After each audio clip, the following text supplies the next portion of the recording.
Welcome back, you night owls. Tonight we begin a candlelit walk through cold stone corridors where secrets hide behind every tapestry and one woman's image burns across 5 centuries. She's adorned in pearls, her pale hand gripping a fan like a weapon, and her gaze, sharp as a hawk's, stares from every grand hall and history book. We're talking, of course, about Elizabeth I, the Virgin Queen.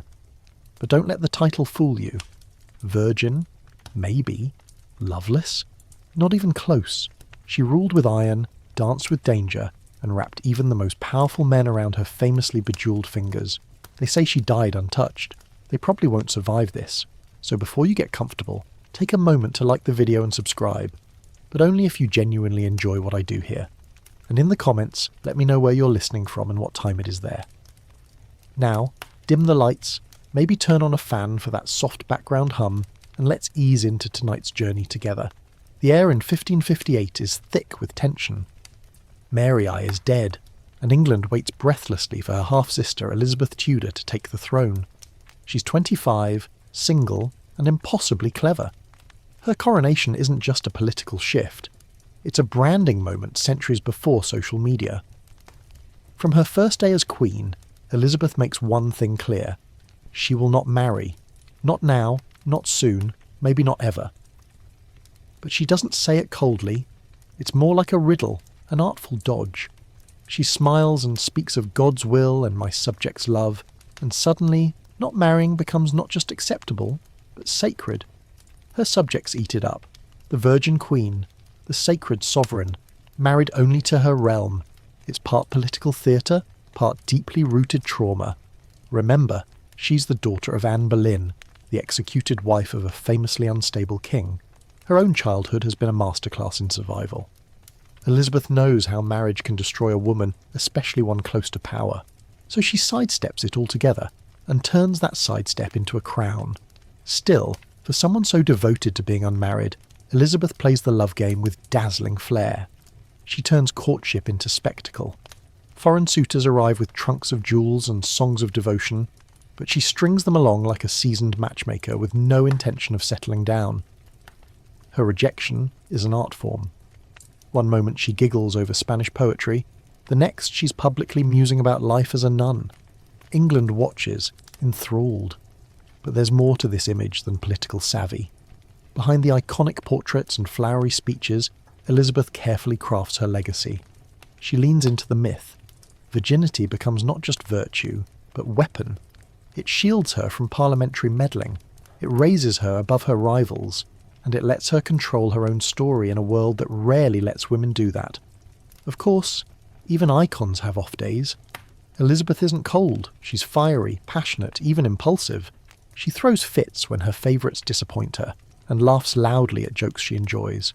Court reports tell of her dancing until dawn, of her love for sweetmeats and poetry, of her quicksilver temper that could slice a noble down to shame with a single glance.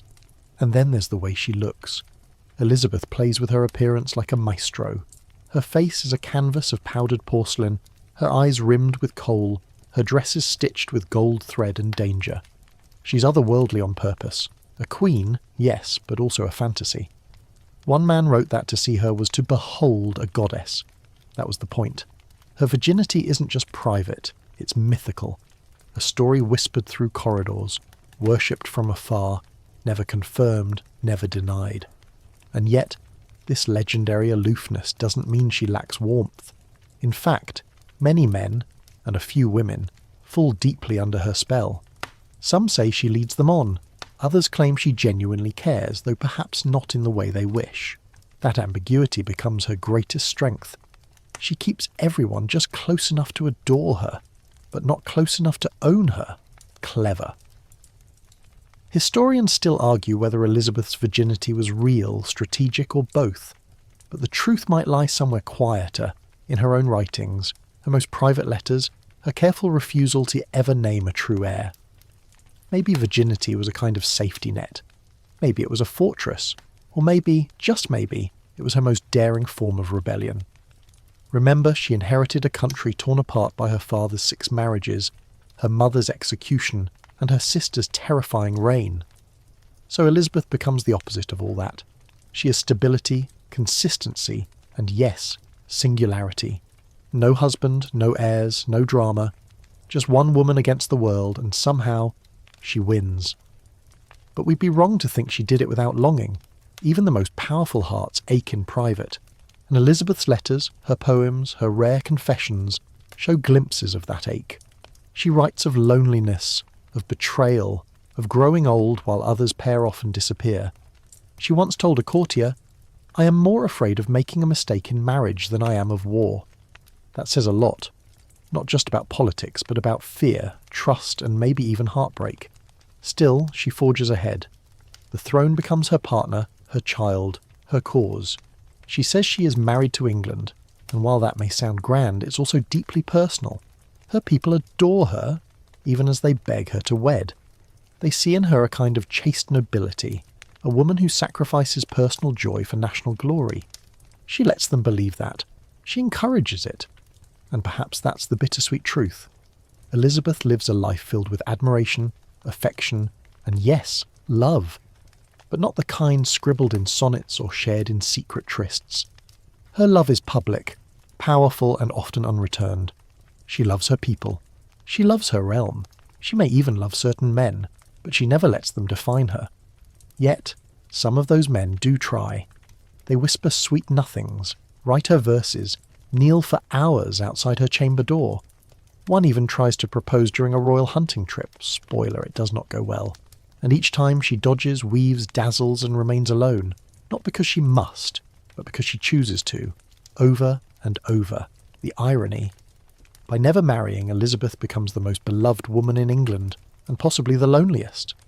There's a fringe theory that she actually married in secret, that there was some hidden love child whisked away in the night. No proof, of course, but people cling to that idea, because surely they think no one could live like that. No one could go without romance, without intimacy, without sharing their bed. But maybe that's the point. Maybe Elizabeth knew that the moment she let someone that close, she'd lose everything she built, so she chooses power. She chooses distance, and then she rewrites the rules of what love looks like. It isn't a diamond ring, it's a kingdom that calls you Gloriana. It isn't a walk down the aisle, it's an empire that bends when you speak. It isn't kisses in candlelight, it's speeches that echo for centuries.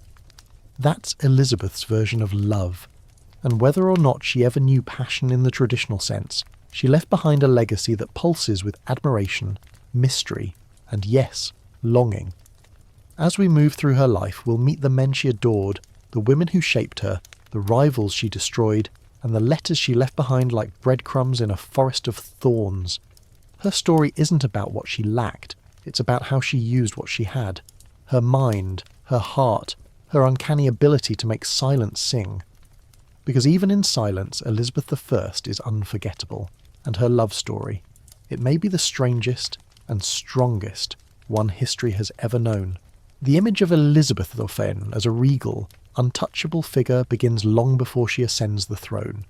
It's born, strangely enough, in a crumbling estate called Hatfield House, where a young girl with red gold hair and clever eyes learns the oldest lesson in survival. Listen more than you speak. Elizabeth is just a child when her world starts to fall apart, and she learns quickly that love can be dangerous. Hatfield isn't a palace, it's a refuge. After the execution of her mother, Anne Boleyn, Elizabeth is declared illegitimate. One minute she's a princess, the next she's barely tolerated. Her father, Henry VIII, moves on to other wives with dizzying speed, and Elizabeth watches from the sidelines, often ignored, sometimes forgotten. But she sees everything. She learns that affection can vanish overnight, that to be loved in the Tudor court is to walk a razor's edge. Her childhood is filled with books instead of dolls. Latin, Greek, French, these become her playthings. Her tutors praise her razor-sharp memory and stubborn focus. Elizabeth doesn't just learn languages, she masters performance. She studies how people speak, how they pause, how they lie. Every adult around her has a hidden agenda, so she constructs a mask early, one she will wear her whole life. Curious, respectful, untouchable. But beneath that mask she aches. She longs for consistency, for affection that doesn't come with sharp corners. One of the few constants in her early life is her governess, Cat Ashley. Kat becomes more than a caretaker. She's mentor, confidant, mother figure. Through Kat, Elizabeth first learns what steady love looks like. It's not romantic, but it's deeply loyal. Kat never betrays her. In a court teeming with betrayals, that alone makes her priceless. Things get especially dangerous when Elizabeth is around 13. Her stepmother, Catherine Parr, the last wife of Henry VIII, marries again after the king's death, this time to Thomas Seymour. And it's in their household that Elizabeth has her first encounter with the murky territory between affection and manipulation. Thomas Seymour is handsome, charming, and reckless. He's also about 40. Elizabeth is not even 15. What follows can't quite be called a romance, but it's something. Seymour begins visiting Elizabeth early in the morning, tickling her, slapping her playfully on the backside, sometimes cutting her dress in jest. Catherine Parr is present for some of this and even joins in at times, laughing it off as harmless. But the older Elizabeth will never laugh about it. Historians still argue whether Elizabeth was infatuated with Seymour or simply confused and afraid. But what's clear is that the experience leaves a scar. When Catherine Parr discovers just how intimate Seymour has become with Elizabeth, she sends the girl away. The message is unmistakable. Desire leads to disgrace. Later, Seymour is executed for treason, having plotted, badly, to gain power by marrying Elizabeth, or even seizing control of the boy king Edward VI. Elizabeth is interrogated for weeks. She keeps her composure so well that grown men are left speechless. She says just enough to protect herself, never too much. The girl has learned how to survive a scandal without becoming the scandal. Still, that early entanglement with Seymour sets a lifelong tone. For the rest of her days, Elizabeth will keep affection at arm's length. She might flirt, she might favour, but she will never again place herself at the mercy of a man's whims. Not emotionally, not physically, not politically. And yet, it would be a mistake to think she becomes cold. On the contrary, Elizabeth is remarkably warm to those she trusts. Once they earn that trust, that is. At Hatfield, before her reign begins, she cultivates a small circle of allies. These people become the backbone of her future court. They know her moods, her ambitions, and most importantly, her need for independence. One of the strangest episodes of her youth happens when Mary I, her older half-sister, becomes queen. Elizabeth is imprisoned in the Tower of London. Yes, the very same tower where her mother was beheaded. She's suspected of plotting rebellion. She insists she's innocent. Her days are filled with uncertainty, her nights with whispered prayers. She carves hopeful messages into the walls with a pin. And yet, when she's finally released, she doesn't crumble. She rises stronger, harder, more careful. When Mary dies childless in 1558, Elizabeth becomes queen. And she does so with the practiced grace of someone who's been waiting her whole life to prove she can do it alone. She walks into Westminster Abbey in a gown of cloth of gold, radiating power. But inside, she's probably terrified. Every monarch before her has been undone by passion, her father, her sister, even her ancestors. Elizabeth decides consciously not to follow their path. That's not to say she shuts down her heart. Quite the opposite. Her reign is filled with intimate friendships, emotionally charged letters, and private moments that hint at vulnerability. But she learns to separate love from control. She may love, platonically, poetically, even passionately, but she never surrenders to it. In private, she still carries the emotional bruises from those Hatfield days. The Seymour scandal, the Tower imprisonment, the weight of being a child no one wanted. These moments teach her that even love has sharp teeth. Better, perhaps, to love from behind the veil of power. Still, the court watches. They see her laugh with a favourite, watch her eyes linger too long on a foreign prince, hear the way she speaks of Robert Dudley. Rumours fly. Gossip swirls. But Elizabeth never confirms anything, and that silence is as powerful as any proclamation.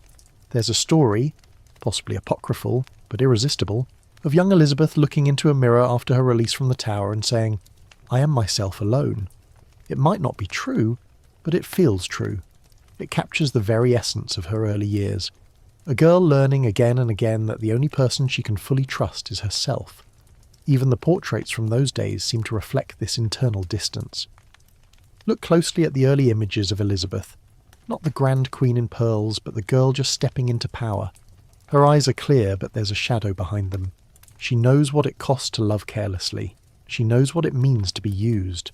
That's why the myth of the Virgin Queen begins so early. It's not just political theatre, it's personal armour. By declaring herself above earthly attachments, Elizabeth takes control of the narrative. No one can betray her if she belongs to no one. No one can shame her if there's no romance to twist. And no man can rule her through marriage if she simply never marries. She will later tell Parliament, "This shall be for me sufficient, that a marble stone shall declare that a queen, having reigned such a time, lived and died a virgin." She's not just talking about physical virginity, she's talking about independence, about refusing to let anyone else write the ending to her story. And yet, the human heart rarely listens to strategy. It aches anyway. There are days when Elizabeth confides in her ladies about dreams, regrets, memories from Hatfield. Those walls are long gone now, but their ghosts follow her into every palace. They whisper reminders of what she's escaped and what she's sacrificed. As queen, she recreates her childhood in reverse. She surrounds herself with fiercely loyal companions, fills her rooms with light and music, and sets strict rules about what kind of love is allowed in her court. Flirtation? Fine. Scandal? Absolutely not. She keeps everyone on a tight leash because she knows what happens when desire goes unchecked. She's seen it. She's lived it. And sometimes, just sometimes, she pauses too long when someone mentions Thomas Seymour. Not out of longing, but out of calculation. She remembers. She always remembers. The way affection can turn into accusation. The way power can be lost in a single kiss. Elizabeth's early years at Hatfield are often overlooked in favour of her dazzling reign. But without them, there is no Virgin Queen. Those dark corridors, those early betrayals, those small flickers of kindness, they shape her, harden her, teach her that to be loved and still survive, she must always stay slightly out of reach, and so she does. Time marches on, but some ghosts walk right beside it. And for Elizabeth, no ghost casts a longer, stranger shadow than Thomas Seymour. If Hatfield teaches her how to read a room, Thomas teaches her what happens when affection wears a wolf's grin. His attentions begin subtly, too subtly for some adults to even notice, but to a teenage girl craving connection, they arrive like unexpected thunder. The year is 1547. Elizabeth is just 13, already showing signs of that formidable self-control, but still soft around the edges. After her father's death, she lives with Catherine Parr, the widowed queen, and one of the few adults Elizabeth ever seems to trust. For a brief, flickering moment, she feels almost like part of a family. That illusion shatters the day Catherine remarries and chooses Thomas Seymour. Seymour is a striking man, dashing, ambitious and dangerously charismatic. He is also the Lord High Admiral of England and the uncle of the young King Edward VI. Catherine Parr sees him as a strong partner. Elizabeth sees something else, maybe admiration, maybe curiosity, maybe even attraction, though scholars still bicker about that. But whatever she feels, it's buried under a growing confusion. Seymour begins visiting her in the mornings, alone.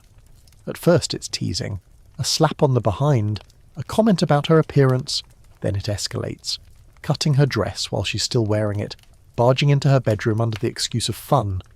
Catherine catches them one morning and, in a moment either of jealousy or fear, joins in. She restrains Seymour by the arms while he continues his pranks, and Elizabeth, young, flushed and mortified, laughs nervously, unsure what's really happening. These are not harmless games, not by any stretch. But in Tudor England, the line between flirtation and abuse is barely visible, especially when power hangs in the balance. For Elizabeth, the encounter imprints something lasting. Affection can be laced with danger, even when wrapped in silk. Catherine eventually grows alarmed. She sends Elizabeth away to another household, abruptly cutting short the makeshift domestic fantasy. Elizabeth doesn't argue. She packs her things and leaves, and she never returns to Catherine Parr's home. A few months later, Catherine dies in childbirth. Seymour, ever the opportunist, quickly turns his attentions to Elizabeth again, this time with more ambition and far less subtlety. His plan, now openly discussed among his circle, is to marry Elizabeth. She is second in line to the throne, popular, young, and politically valuable. But she is also wise beyond her years, and when Seymour begins making overt moves, she does what she's been trained to do since childhood. She stays quiet. She does not say yes. She does not say no. She simply waits. The scandal comes in waves. Seymour is arrested for treason after attempting to break into the king's chambers with a loaded pistol. Treason, it turns out, is even more dangerous than seduction. And suddenly Elizabeth is no longer a teenage girl, she's a suspect. She's taken to London for interrogation. The men questioning her expect a frightened girl, someone who will crumble under pressure. What they get is a future queen in chrysalis. Elizabeth sits through grueling hours of questioning and says almost nothing that can be used against her. Her responses are precise, deliberate, and maddeningly vague. Asked if she ever planned to marry Seymour, she replies, "When I come to that bridge, I will cross it." Historians still argue over how much she knew. Did she truly desire Seymour? Did she flirt with him as a means of survival? Was she naive or calculating? No one agrees. But the scandal leaves a permanent mark. Seymour is executed, his head displayed on a spike above the Tower Gate. Elizabeth survives, but something inside her changes. She has seen the full spectrum of male affection, flattering, predatory, and ultimately fatal, and she begins to wrap herself in a new kind of armour. After Seymour's death, Elizabeth writes little about him. In fact, she rarely mentions him at all, but the people around her notice subtle shifts. She becomes more cautious with men, more deliberate in how she expresses affection. She keeps potential threats at a comfortable distance and flirts only when she holds the upper hand.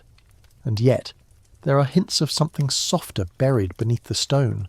In her later writings, she occasionally refers to a time of youthful folly, to feelings that once threatened reason. She never names Seymour, but she doesn't have to. The ghost is there in every sidelong glance, every moment of pause. One fringe theory, less credible but eternally sticky, claims Elizabeth secretly bore Seymour's child. There's no evidence, no witnesses, no scandalous diary. But the myth lingers. It speaks to something deeper than gossip. It speaks to our collective disbelief that a woman like Elizabeth could have walked through fire without being burned. But she is burned, not physically, but emotionally, and she remembers. For the rest of her life, she treats her body as a fortress. Her closest companions, both male and female, remark on her strict modesty. She avoids being alone with men. She locks her chamber doors at night. She dresses not to invite attention, but to project supremacy. And yet, Elizabeth never quite sheds her appetite for affection. She simply learns to control it. Her court becomes a theatre of flirtation. Handsome men perform loyalty and longing in elaborate costumes. Poets write sonnets in her honour. Soldiers return from war clutching trinkets to place at her feet. Elizabeth smiles, rewards them, but never gives too much. She enjoys the game, not the prize. One of her favourite pastimes is the so-called morning lever, when courtiers gather outside her chamber to catch her attention during her dressing ritual. She emerges in stages, first the hair, then the bodice, then the final flourish of jewels. Each step is calculated, each reaction measured. Even her nudity, partially glimpsed, becomes a form of power.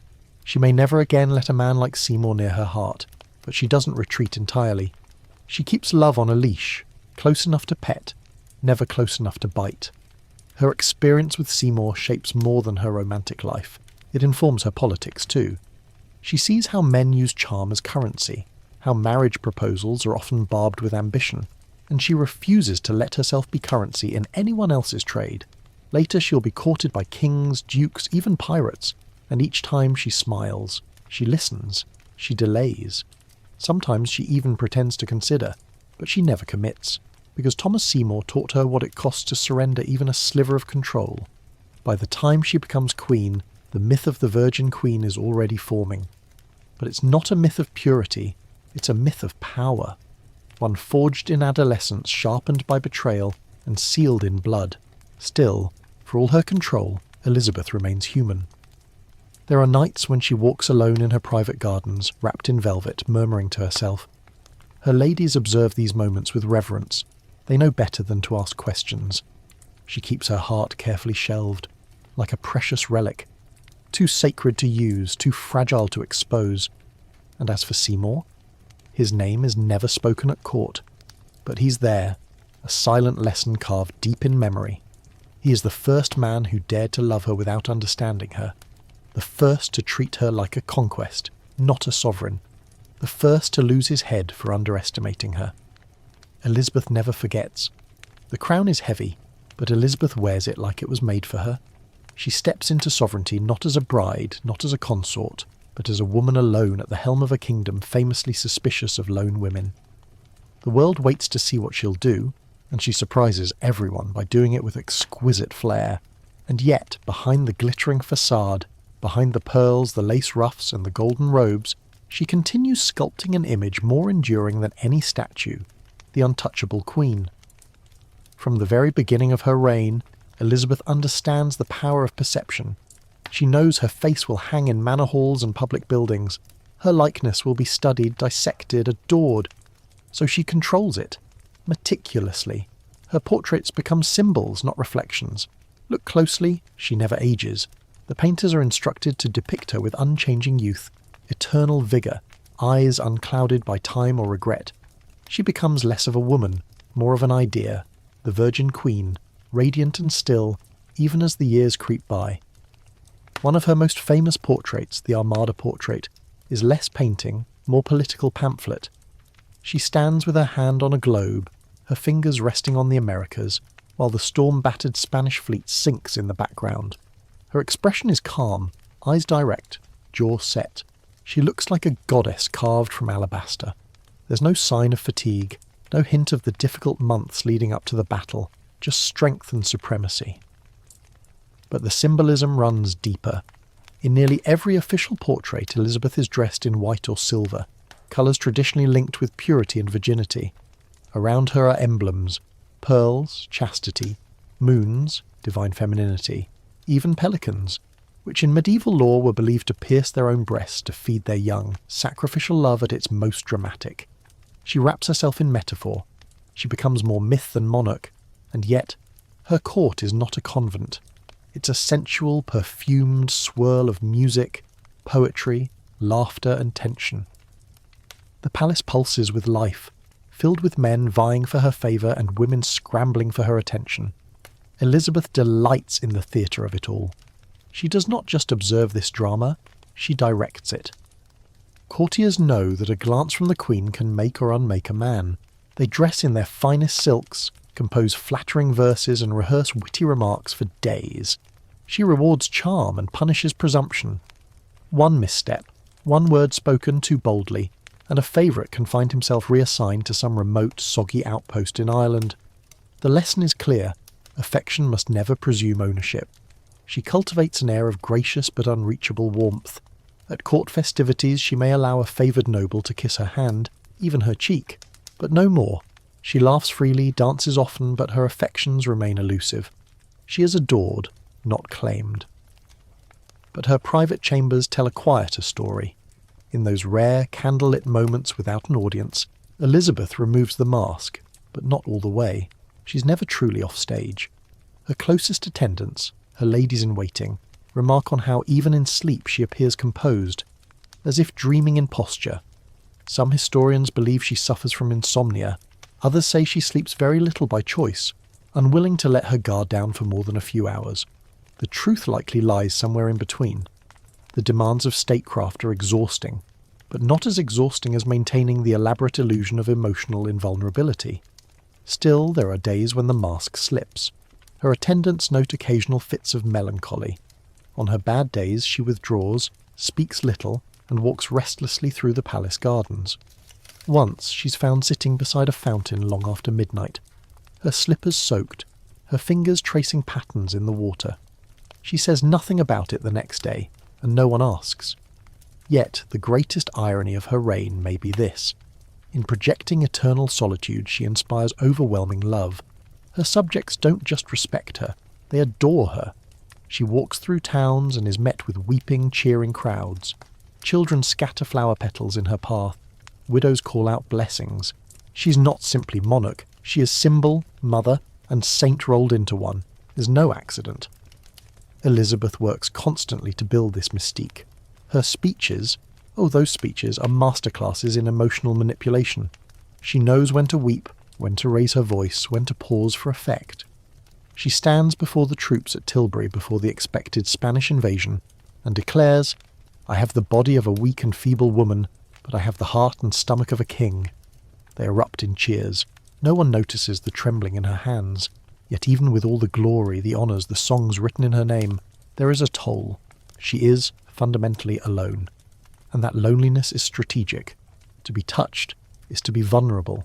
To be loved, truly loved, is to be risked. She learned that at 13. She never forgets.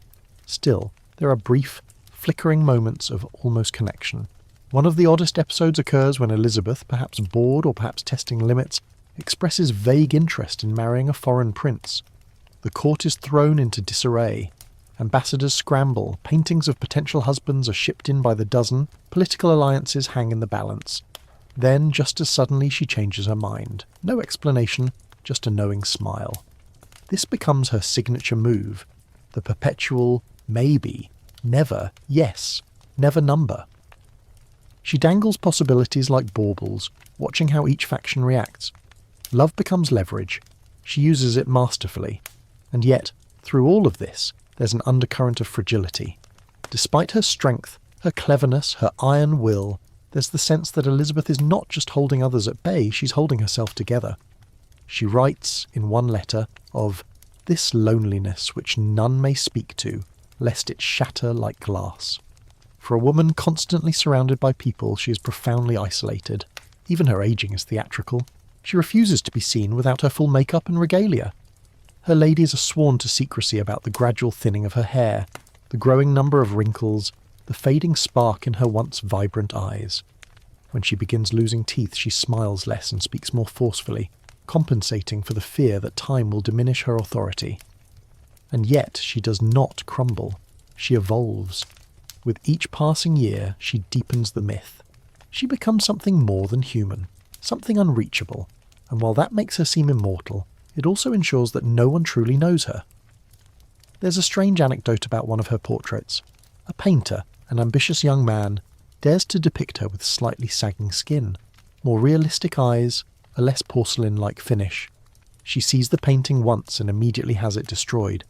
She demands that any future artist follow the mask of youth, a fixed template of features, forever 30, forever flawless. She may be aging, but she will not age publicly. She will not be reduced to mere mortality. Her appearance, like her heart, is curated. In many ways, Elizabeth weaponizes perception more effectively than any monarch before her. She turns absence into allure, uncertainty into policy. She makes people lean in, squint, speculate. And in doing so, she retains control of her story, her image, and her legacy. Because at the end of the day, the Virgin Queen isn't about chastity. It's about power. By refusing to marry, she refuses to be defined by anyone else. By controlling her image, she denies others the chance to reshape it. And by carefully rationing affection, she ensures that love, when she chooses to show it, is a gift, never an expectation. She creates a new template for rule, not as mother, not as wife, but as sovereign in her own right. That template is filled with contradictions, warm but distant, flirtatious but pure, adored but alone. And so, she reigns. Among the many shifting figures who dance in and out of Elizabeth's long reign, one name burns brighter and longer than any other: Robert Dudley. Childhood companion, court favourite, persistent whisper in the wings. He is the man whose presence hovers through nearly 5 decades of her rule, sometimes at her side, sometimes in exile, but never far from her thoughts. Their connection defies easy labels. Not quite lover, not quite brother, certainly not husband, but undeniably something. They first meet as children in the court of Henry VIII. Both Elizabeth and Robert are the offspring of ambitious, unstable families. Both are well-educated, quick-witted, and aware of their precarious positions. And both learn early that affection is a currency best spent carefully. By the time Elizabeth becomes queen, Dudley is already part of her inner circle. He's dashing, charming, athletic, a master horseman, and a showman to his core. His presence at court is electric. He knows how to provoke, how to flatter, how to fill a room. Elizabeth notices. Everyone notices. Shortly after her coronation, she appoints him Master of the Horse, a position of prestige and constant proximity. It means he's responsible for her stables and travel arrangements, yes, but more importantly, it means he's always nearby. Morning rides, late-night walks, hunting excursions. Wherever the Queen goes, Dudley is often just behind. The court begins to murmur, and then it starts to shout. Rumours swirl like fog around a lantern. Is Elizabeth in love with him? Are they lovers? Will she marry him? Could a queen possibly wed a mere nobleman, especially one with a scandalous past? Ah, yes, his past. Dudley, as it happens, is already married. His wife, Amy Robsart, is rarely seen at court, living quietly in the countryside, far from the political whirlwind. The arrangement raises eyebrows. Some whisper that Elizabeth has banished Amy out of jealousy. Others suggest she's deliberately avoiding a scandal, but nothing ignites the court like what comes next. In 1560, Amy Robsart is found dead at the bottom of a staircase. The cause? Officially, a broken neck. No witnesses, no sign of a struggle. But the damage is done. The death is suspicious, the timing worse, and the implications ruinous. Overnight, Dudley's name becomes poison. He is whispered about in taverns, gossiped over in drawing rooms. Elizabeth's connection to him is suddenly dangerous. Historians still argue whether Amy fell, jumped, or was pushed. Some believe it was a tragic accident. Others suspect Dudley had motive. A darker fringe theory even implicates Elizabeth herself, though there is no evidence to support such a claim. Still, perception matters more than proof, and the perception is damning. Elizabeth responds with careful calculation. She keeps Dudley close, but not too close. She refuses to marry him despite years of speculation and his own clearly voiced hopes. She writes letters calling him my eyes and my sweet Robin. She showers him with titles. He becomes the Earl of Leicester, but never gives him what he wants most, her hand. The relationship becomes a paradox. They are inseparable and yet never united. She leans on him emotionally. He is her confidant, her political advisor, her most trusted friend. He comforts her during times of illness, sends her exotic gifts, organises elaborate entertainments, and she, in turn, makes sure he remains one of the most powerful men in England, so long as he never oversteps. But overstep he does. Dudley is not a man built for patient ambiguity. When it becomes clear Elizabeth will not marry him, he marries someone else, secretly. His new wife, Lettice Knollys, is Elizabeth's cousin. The betrayal is explosive. Elizabeth, who once said she would rather be a beggar than a queen if she married, does not take betrayal lightly. She flies into a rage, banishes Lettice from court, and refuses to speak Dudley's name for months. And yet, she does not truly cast him aside. Their bond, however frayed, endures. They quarrel, reconcile, quarrel again. He proposes foreign political missions to win back her favour. He leads troops against rebellions. He returns to court with carefully chosen words, familiar smiles, quiet apologies. Each time she softens. Each time she takes him back. There's a strange intimacy to their dance. They communicate without speaking, read each other's silences. In a world of formalities and masks, they understand one another. Perhaps too well. Dudley is one of the few people who can tease her without consequence, who can weather her storms and still be standing. He doesn't just worship her. He understands her wounds. Their relationship becomes a kind of performance art. The court watches. Ambassadors speculate. Foreign dignitaries write home in confusion. Elizabeth and Dudley act like lovers, but deny any physical relationship. She flirts openly. He returns every volley. But they never cross the line, at least not where anyone can see. Historians debate this endlessly.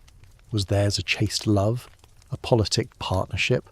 Or something more, hidden so skillfully that even now it remains a mystery? There are moments, fleeting, fascinating, when the facade nearly cracks. When Elizabeth falls ill with smallpox in 1562, her life hangs in the balance. On her sickbed she names Dudley to the Privy Council, and declares he should be made Lord Protector if she dies. It's a shocking move.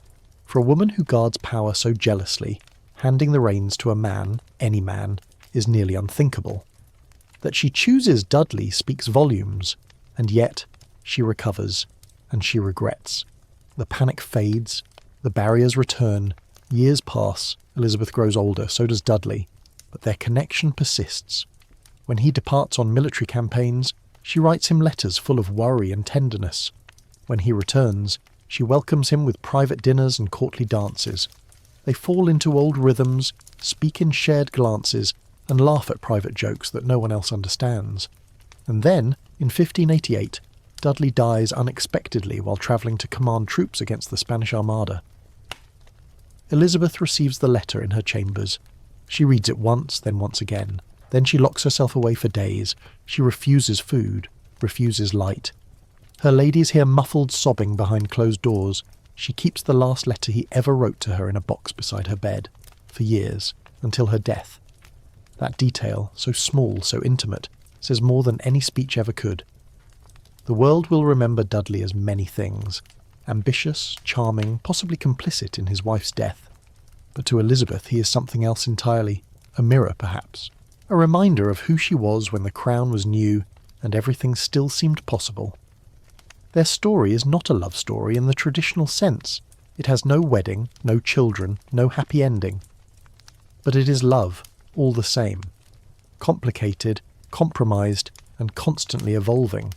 A love without consummation perhaps, but not without consequence. It's a relationship built not on possession, but presence. Dudley is always there, always circling. He is the sweet Robin of her letters, the man whose name she cannot hear without feeling a tug just behind the ribs. He's also proof that Elizabeth is not loveless. She simply loves differently, not with abandon, but with precision, not recklessly, but with purpose. Not as a queen gives herself, but as a queen allows others to belong to her world, just long enough to believe they're part of it. Dudley never truly owns her, but he's the closest anyone ever comes. The fall of Amy Robsart sends ripples that never quite stop radiating. Even decades later, whispers cling to her name like ivy around a ruined tower. Officially, her death is an accident.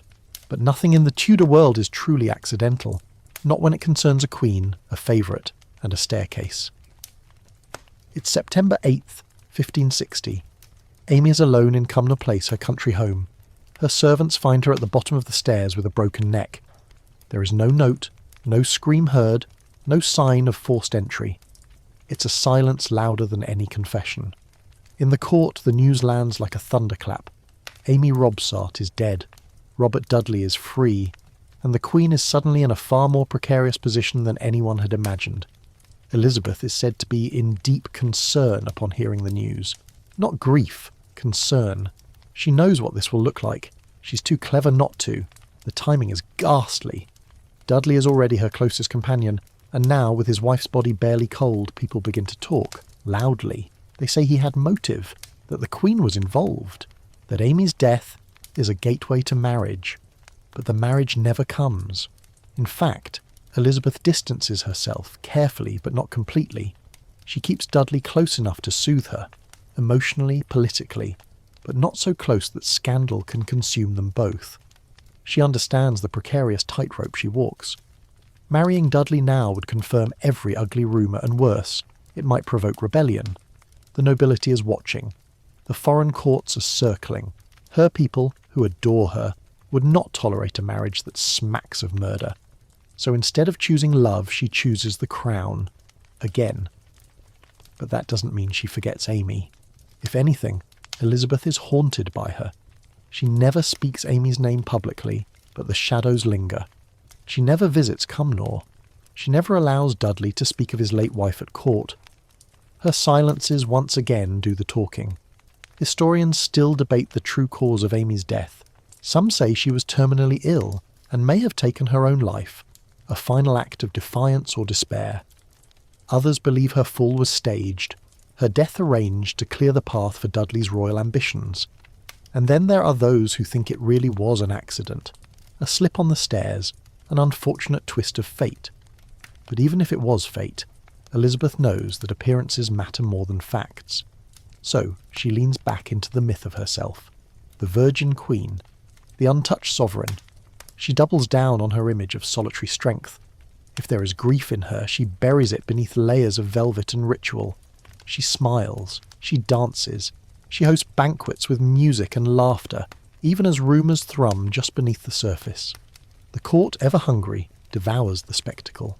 They analyse every glance between her and Dudley, every shared joke, every time she chooses to stand beside him at a feast. The obsession is relentless. Elizabeth knows it, and she uses it. She begins to play with her public image even more shrewdly. She declares herself wedded to the realm, a phrase that becomes gospel. She insists that her unmarried status makes her more available to all her subjects, that they each hold a piece of her heart. It's brilliant spin. Suddenly her singleness isn't suspicious, it's noble, sacrificial, holy. Dudley meanwhile waits. He bides his time, ever hopeful. He courts not just the Queen, but her court. He flatters, schemes, presents himself as indispensable, and in many ways he is. No one knows Elizabeth like he does. No one has her ear so completely. For a time, he is even rumoured to have moved into apartments just down the hall from her own. The symbolism is clear, so close, and yet still apart. Then comes the Parliament pressure. Over and over her advisers urge her to marry. For stability, for an heir, for diplomacy. The pressure crescendos after Amy's death. And still Elizabeth resists. She does not explain. She does not apologise. She simply refuses. To marry Dudley would be politically dangerous. To marry anyone else would be personally unbearable. Instead, she raises Dudley's status, makes him Earl of Leicester, grants him lands, honours, prestige. It's not marriage, but it's power, and it's public. A signal to the court that while she won't marry him, she won't banish him either. But for every inch Dudley gains, he loses something too. The longer the years stretch on, the clearer it becomes. Elizabeth will not yield. She will not sacrifice her independence, her image, or her throne, not even for the man she clearly favours above all others. The court learns to tread carefully around the subject. Some try to use it, others try to undermine it. Foreign ambassadors send scathing letters back to their monarchs, describing Elizabeth's foolish dallying with a man beneath her station. But the Queen cares little. She has what she wants: attention, loyalty, control. And no husband to complicate it. Still, the shadow of Amy's death never entirely lifts. It remains a stain on Dudley's reputation and a weight on Elizabeth's conscience. Every move she makes with him afterward is measured, deliberate. She never allows herself to appear too emotionally involved, even if she is. She builds a throne of distance and rules from its highest point. And yet, she does not discard Dudley. Not when she might have. Not when the scandal breaks. Not even when he later betrays her trust by secretly marrying her cousin. Each time she draws a boundary. Each time she forgives. Each time she lets him stay. That, perhaps more than anything, tells us how deeply she feels. Because for Elizabeth, betrayal is usually fatal. She cuts disloyalty out like rot. But with Dudley, she carves around it. She mourns, fumes, punishes, but always returns. Always allows the door to remain open, if only a crack. The loss of Amy becomes something neither of them can ever undo. It's the thing that almost bound them forever, and the thing that ultimately ensures they will never be bound at all. Their love, if that's what it is, becomes a monument to what might have been. Preserved in ritual, protected by silence. As time passes, the court shifts its focus. New favourites rise, new suitors appear, but none eclipse Dudley. He remains the figure everyone else is measured against. The original, the one who knew her when her crown was still new, when her myth had yet to harden into legend. And Amy? She fades into the background, as so many women do in the pages of history. But her fall echoes. It reminds Elizabeth, and all of England, just how fragile affection can be when mixed with ambition, just how quickly love can be weaponized, and just how important it is, if you want to survive, to stay just out of reach. So Elizabeth becomes even more careful, even more controlled. Her public affections grow more theatrical, her private ones more closely guarded. She continues to surround herself with admirers, with poets and painters and knights who pledge their hearts with a flourish. But they are tokens, beautiful, glittering, and safe. Because the one time she truly opened the door, someone died. And while she may not have caused it, while she may never have spoken her name again, Elizabeth never forgets. Not Amy, not the fall, not the choice that followed, and not the lesson it left behind. If Amy's death was the match that lit suspicion, Elizabeth's response to it became the blueprint for how she would love and rule for the rest of her life. She does not back away from Robert Dudley, but neither does she embrace him fully. Instead, she threads the needle with exquisite tension, keeping him close enough to warm her fingers, never her heart. A masterclass in emotional restraint, a palace of maybes. Dudley remains by her side, perhaps the most enduring almost in royal history. Despite scandal, despite political resistance, and even after his deeply foolish secret marriage to Elizabeth's cousin, Lettice Knollys, he is never fully cast out. The Queen bans Lettice from court, forever. The betrayal wounds her, not just politically, but personally. She calls Lettice the she-wolf and refuses to look at her again. But Dudley, she scolds him, sulks, ignores him for weeks, and then lets him back in. The pattern of their relationship is cemented. Fire, freeze, thaw, repeat. What kind of love is this? It is not romantic in the traditional sense, nor is it purely political. Their relationship defies the neat categories of passion or partnership. Some say Elizabeth craves Dudley's devotion, but not his domesticity, that she wants the spark, not the smother. Others believe she loves him deeply, but knows that consummation, especially public in the form of marriage, would ruin them both. Historians still argue whether they were lovers in the physical sense. Some point to suggestive letters and poetic references. Others claim there is no hard proof. But Elizabeth's life was a fortress of performance. Every glance was curated, every word measured. If anything happened behind those velvet-curtained chambers, no one was allowed to remember it out loud. So Dudley remains her sweet Robin, her emotional anchor, the steady rhythm behind the noise of court life. He knows her moods, her tells. When she grows irritable, he calms her. When she spirals into melancholy, he steadies her. When she's radiant with power, he steps aside to let her shine. And perhaps that, more than anything, is why he remains. He doesn't compete with her authority. He bows to it, sometimes literally, always strategically. Theirs is a shared history forged in fire. They survived childhood trauma, shifting thrones, and political assassinations. They know what it means to lose everything in an instant. That kind of shared survival is a strange kind of intimacy, one built not on passion, but on the daily trust of staying. Yet even Dudley, the ever-present sun in her orbit, must yield at times. Elizabeth is not a woman who tolerates permanence. Even affection, if left unchecked, feels like a trap. So she cultivates variety, surrounding herself with an ever-changing roster of male favourites. Dudley might be the heart, but there are others who serve other purposes. Some are diplomats, offering foreign alliances wrapped in lace and flattery. Others are warriors, returning from battle with wounds they wear like medals and eyes only for their queen. A few are poets, who write verses of such syrupy devotion they might make Cupid blush. But none of them ever quite replace Dudley. The court gossips. Always. They wonder aloud if she will marry the Duke of Anjou. She flirts with him shamelessly in public. She even calls him her frog. But it ends in nothing. Just another suitor made breathless by her favour and baffled by her refusal. She flirts with Sir Christopher Hatton, a graceful dancer with a melancholic streak. She gives him gifts, allows him to serve as Lord Chancellor.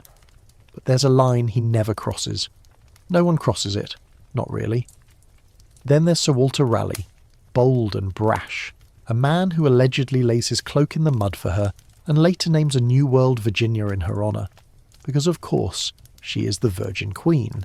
The gesture is more marketing than sentiment. Elizabeth sees through him, enjoys his charm, and then turns cold when he marries one of her maids without permission. A cardinal sin in her court. She imprisons him, briefly. She always punishes affection that escapes her control. It's a theme that recurs over and over. Elizabeth delights in love as performance, but recoils from love as reality. She is fascinated by men who devote themselves to her, but only as long as that devotion remains unconsummated, unclaimed.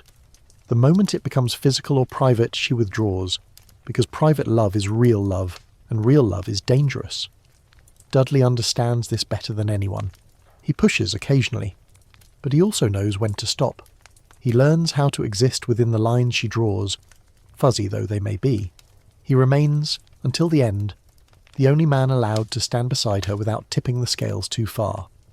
Their partnership becomes symbolic, an emotional echo that shapes how Elizabeth navigates all other relationships. When foreign princes arrive, she compares them silently to Dudley.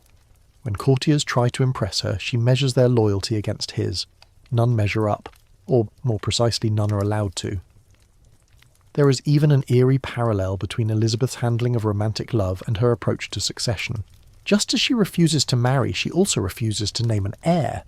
Not until the very end. She keeps the future open, undefined, full of possible outcomes that she alone controls. It's the same strategy she applies to her heart. Open enough to be fascinating, closed enough to be invincible. This ambiguity bleeds into her public persona. The longer she rules, the more Elizabeth becomes not a woman, but a symbol. She is Gloriana, the fairy queen, the chaste goddess in white. She is no longer mortal. Her flirtations are not romantic, they are divine favours. Her refusals, not rejections, they are royal decrees. Dudley is part of that image-making too. He performs the role of the devoted courtier with equal parts pride and heartbreak. He understands that being near the sun means you'll never quite be warmed by it, and he accepts that. Because some loves don't need to be fulfilled to be real, some only need to be witnessed. Still, their story has its breaking point. In 1585, Dudley is sent to command English forces in the Netherlands. Elizabeth, ever anxious, sends him with great fanfare and with carefully worded restrictions. She doesn't want him to get ideas about independent glory. When he oversteps, she scolds him publicly, but privately she writes to him almost daily. Their letters from this period are some of the most revealing. They speak of longing, concern, playful banter, veiled apologies. There's a rhythm to them, like an old married couple separated by war. But the truth is, they were never married, and never truly together. In 1588, as the Spanish Armada threatens England's shores, Dudley is by Elizabeth's side at Tilbury. He watches her deliver one of her most famous speeches clad in armour, declaring she has the body of a weak and feeble woman, but the heart and stomach of a king. He stands just behind her, as he always has, silent but essential. Not long after, he dies suddenly at Cornbury Park. Elizabeth is devastated. She receives the letter and retreats into her chamber. She will not see anyone. She will not eat. Her ladies find her collapsed on the floor, clutching the letter he wrote her only days before. She keeps that letter with her until her own death, nearly 15 years later. No title could summarise what Dudley was to Elizabeth. Not husband, not lover, not brother. Something else. Something that existed in the in-between. He was the man she trusted, the man who knew her best, the man she both clung to and pushed away. And even after death she cannot let him go. By the time Robert Dudley is laid to rest, Elizabeth I has been queen for 30 years. Her image as the ever-youthful Virgin Queen is no longer just a political tool, it's a religion, and she is its high priestess. But even as she fortifies her myth, suitors from across Europe continue to orbit her, drawn by her power, her wealth, and her unmatched ability to string along the hopes of kings with a single well-timed smile. The list of foreign suitors is impressive. They come with titles, treasure, and treaties. Some arrive in person, others send portraits. All are met with the same dance. Elizabeth entertains, engages, flirts, and delays. Always delays. It's diplomacy disguised as courtship, and she is its undisputed master. One of the earliest and most persistent candidates is King Philip II of Spain, the widower of her half-sister Mary. It's as awkward as it sounds.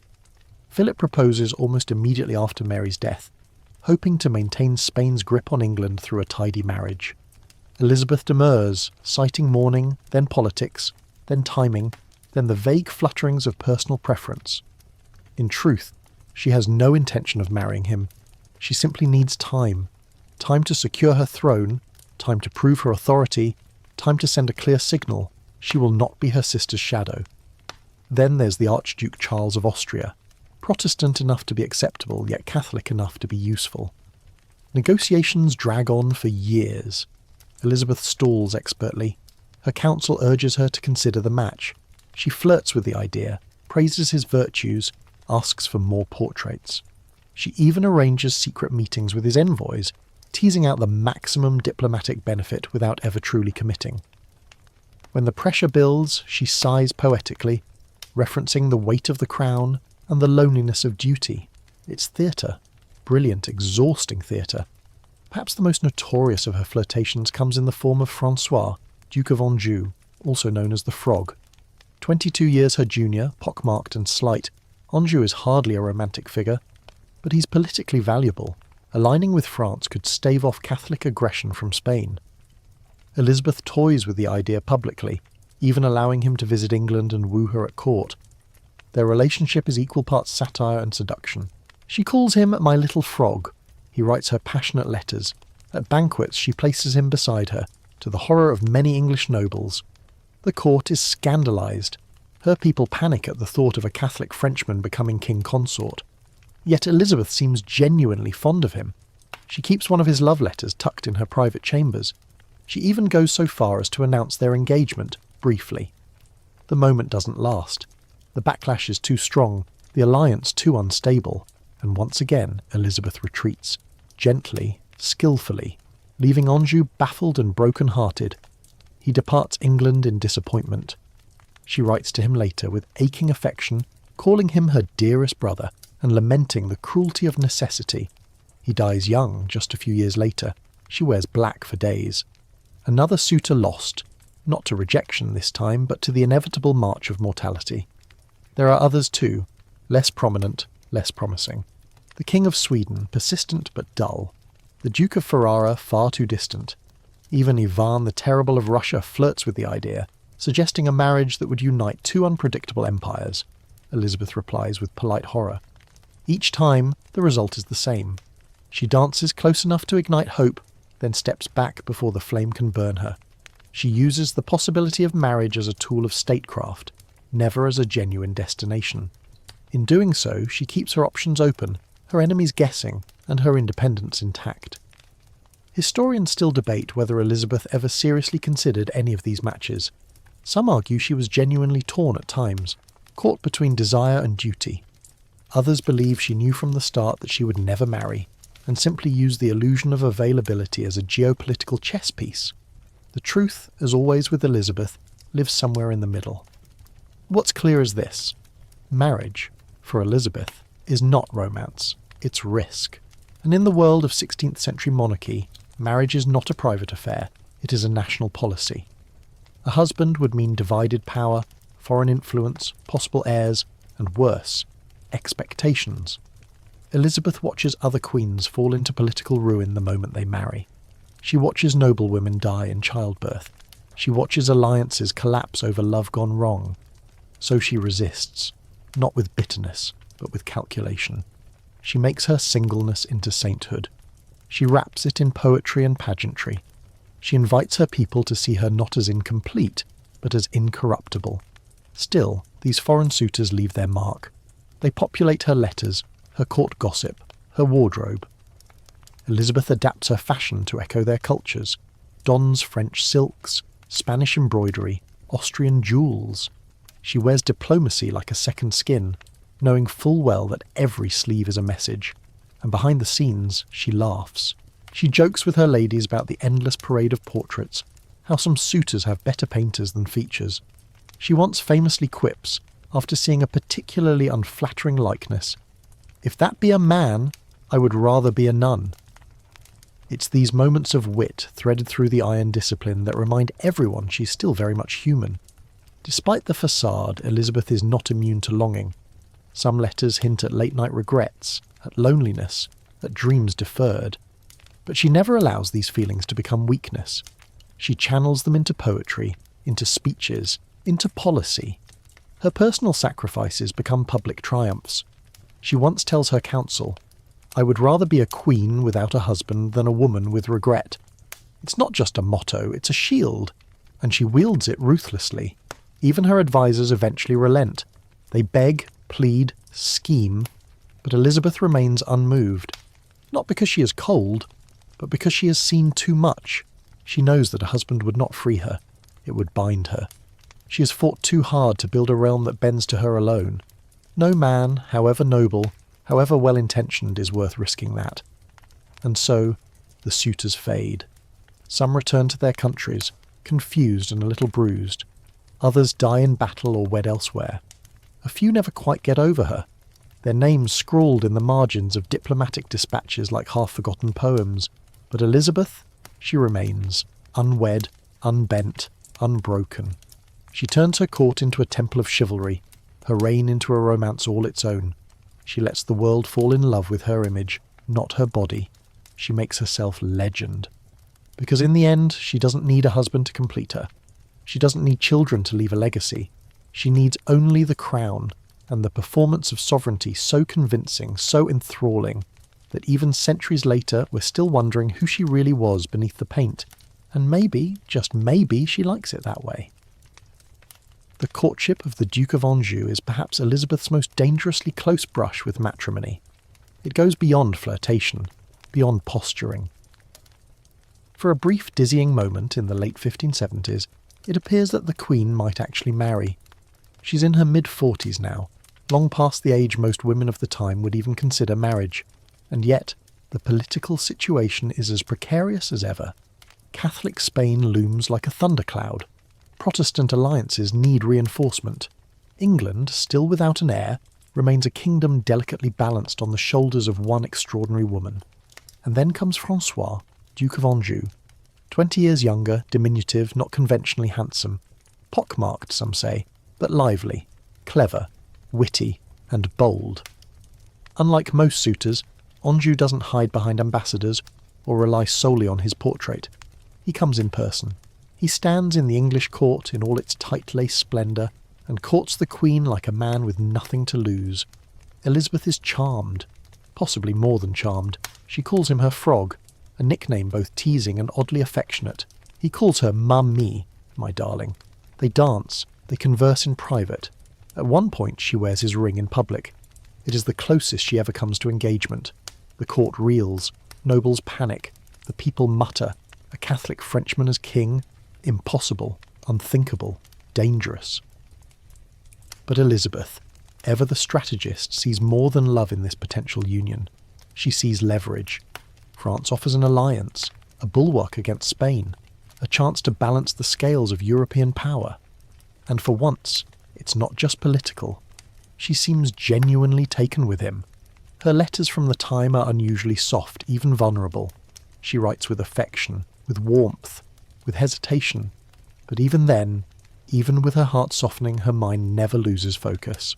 She weighs the consequences, the backlash, the political fallout. She listens to her advisers, to the people, to the deep Protestant heartbeat of her nation. And she steps back. She breaks it off gently, calling it necessity, calling it duty. She writes to Anjou after his departure with words that drip with loss. "I will never forget you," she says. "You have touched me in a way no other has." The letter is real, honest, but it changes nothing. Francois returns to France, heart bruised, reputation intact. He dies a few years later from illness. Elizabeth mourns, quietly, no proclamations, no black veils, just another sealed-off room in the palace of her memory. One of her ladies later remarks that Elizabeth kept the final letter from Anjou in a secret drawer for years. She would take it out sometimes, alone, late at night. No one was ever allowed to read it. And then, one day, it was gone. Burned, perhaps, or buried. Like so many of her softer moments folded into silence. It's easy to forget how often Elizabeth walks this knife's edge between power and emotion. Her life is one long series of almosts. Almost married, almost in love, almost vulnerable. She gives just enough to seem human, never enough to be conquered. And this control extends beyond diplomacy. It permeates her court, her image, her day-to-day presence. Elizabeth surrounds herself with men who adore her, serve her, flatter her. But she also knows how to wound them when necessary. Love, in her world, is a privilege she grants and withdraws at will.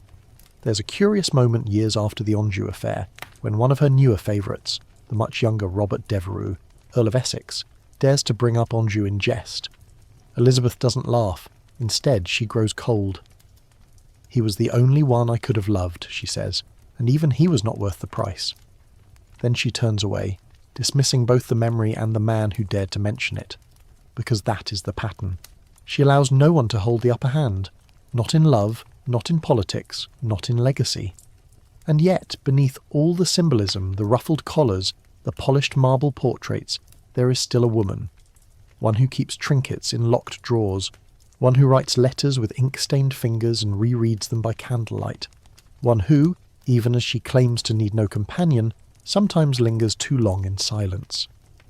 The Duke of Anjou was perhaps the last serious proposal. After him, the parade of suitors dwindles.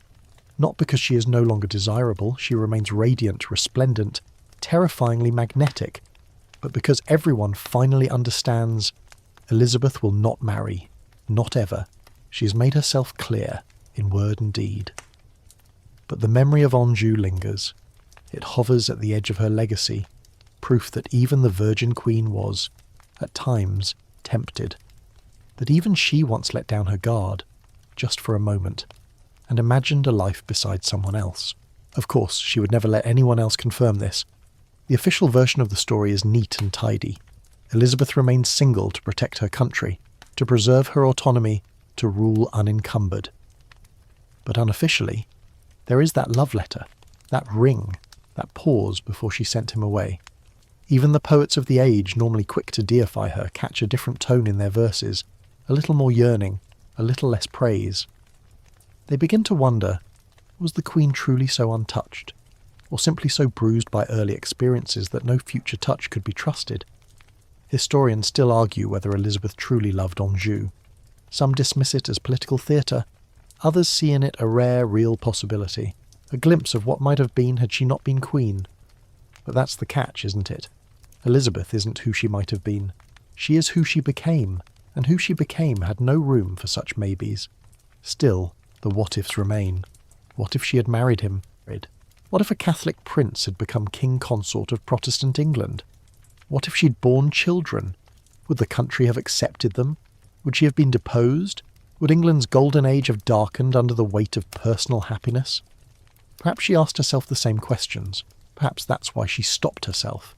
Because Elizabeth didn't just love her country, she was her country. To give her heart to a man was to give part of her kingdom, and that was a risk she would never ever take. And so the ring disappears into her drawer, the letter is folded once more, and the Virgin Queen continues her reign, alone, adored, and unforgettable. As the years stack atop one another, Elizabeth's resolve not to marry hardens into something far more complex than simple refusal. What begins as a tactic becomes an identity, and what was once questioned becomes revered. But while no man ever becomes her husband, that does not mean she lives without romantic company. In fact, her court becomes a living anthology of would-be lovers, loyal companions, poetic dreamers, and handsome distractions, all orbiting the Queen like eager moons around a radiant sun. Some are men of noble birth, others rise from lesser stations, propelled upward by charm, wit, and proximity to Her Majesty. Each one brings something different to the gilded table: admiration, talent, gallantry, or simply the courage to meet her gaze. Elizabeth, far from indifferent, delights in the attention. She cultivates their affection, encourages their pageantry, and then, as always, keeps them just far enough away to remain in control. Sir Walter Raleigh is a shining example. Daring, poetic, and irritatingly self-assured, he catches Elizabeth's eye with the flourish of a man who knows exactly how to perform his own legend. He brings her exotic gifts from the New World: feathers, maps, shimmering stones, and names the land he helps colonize in her honour, Virginia, for the Virgin Queen. A clever tribute. And yet, for all his flair, Raleigh overreaches. His mistake? He falls in love with one of Elizabeth's ladies-in-waiting and marries her in secret. The discovery enrages the Queen, not because she planned to marry Raleigh herself, but because he acted without permission. In Elizabeth's court, love is permissible only when it flatters the Queen. Private affections threaten the balance of power, so she banishes him to the Tower. A harsh punishment? Perhaps. But to Elizabeth it is a necessary act of order. She eventually forgives him. Sort of. Raleigh never regains the level of access he once enjoyed, and he knows better than to expect it. Then there's Christopher Hatton. Graceful on the dance floor, thoughtful in debate, loyal to the bone. Elizabeth adores him. perhaps more than she lets on. She calls him her lids and gives him a prominent role in her government. Unlike Raleigh, Hatton never marries, and some suspect this is no coincidence. His loyalty remains unsullied by external attachments. He remains devoted, visibly and obediently. His love, though probably never consummated, becomes a political gesture, a silent devotion, a model of perfect, chaste loyalty. Elizabeth rewards him handsomely. He rises through the ranks, becomes Lord Chancellor, and remains one of the few men she trusts completely. When he dies, her grief is evident. She orders his possessions protected, speaks of him with reverence, and lapses into a period of sombre withdrawal. Another heart lost, but not through betrayal for once, just time. There are others too, less famous, less well documented. Pages who become confidants, guards who become favourites, musicians, poets, philosophers. Each one brings a new kind of attention, a fresh mirror in which the Queen can examine her own reflection. But none ever win her in full. Why? Not because she's incapable of affection. Elizabeth is nothing if not passionate. She writes love poetry in the margins of state documents. She quotes Petrarch while signing laws. She praises beauty, bemoans betrayal, and responds with real fire when disappointed. But the truth is this: Elizabeth has learned that love is safest when it stays on stage. She converts the language of love into performance. Courtiers compose sonnets not to woo her privately, but to honour her publicly. Flirtation becomes ritual. Men drop to one knee to offer her a rose, not a ring. She kisses cheeks, not lips. Touch is fleeting, eyes are everything, and above all the illusion is sustained. In this rarefied atmosphere she is both beloved and untouchable. Every man at court longs to be her favourite, but knows the dangers of getting too close.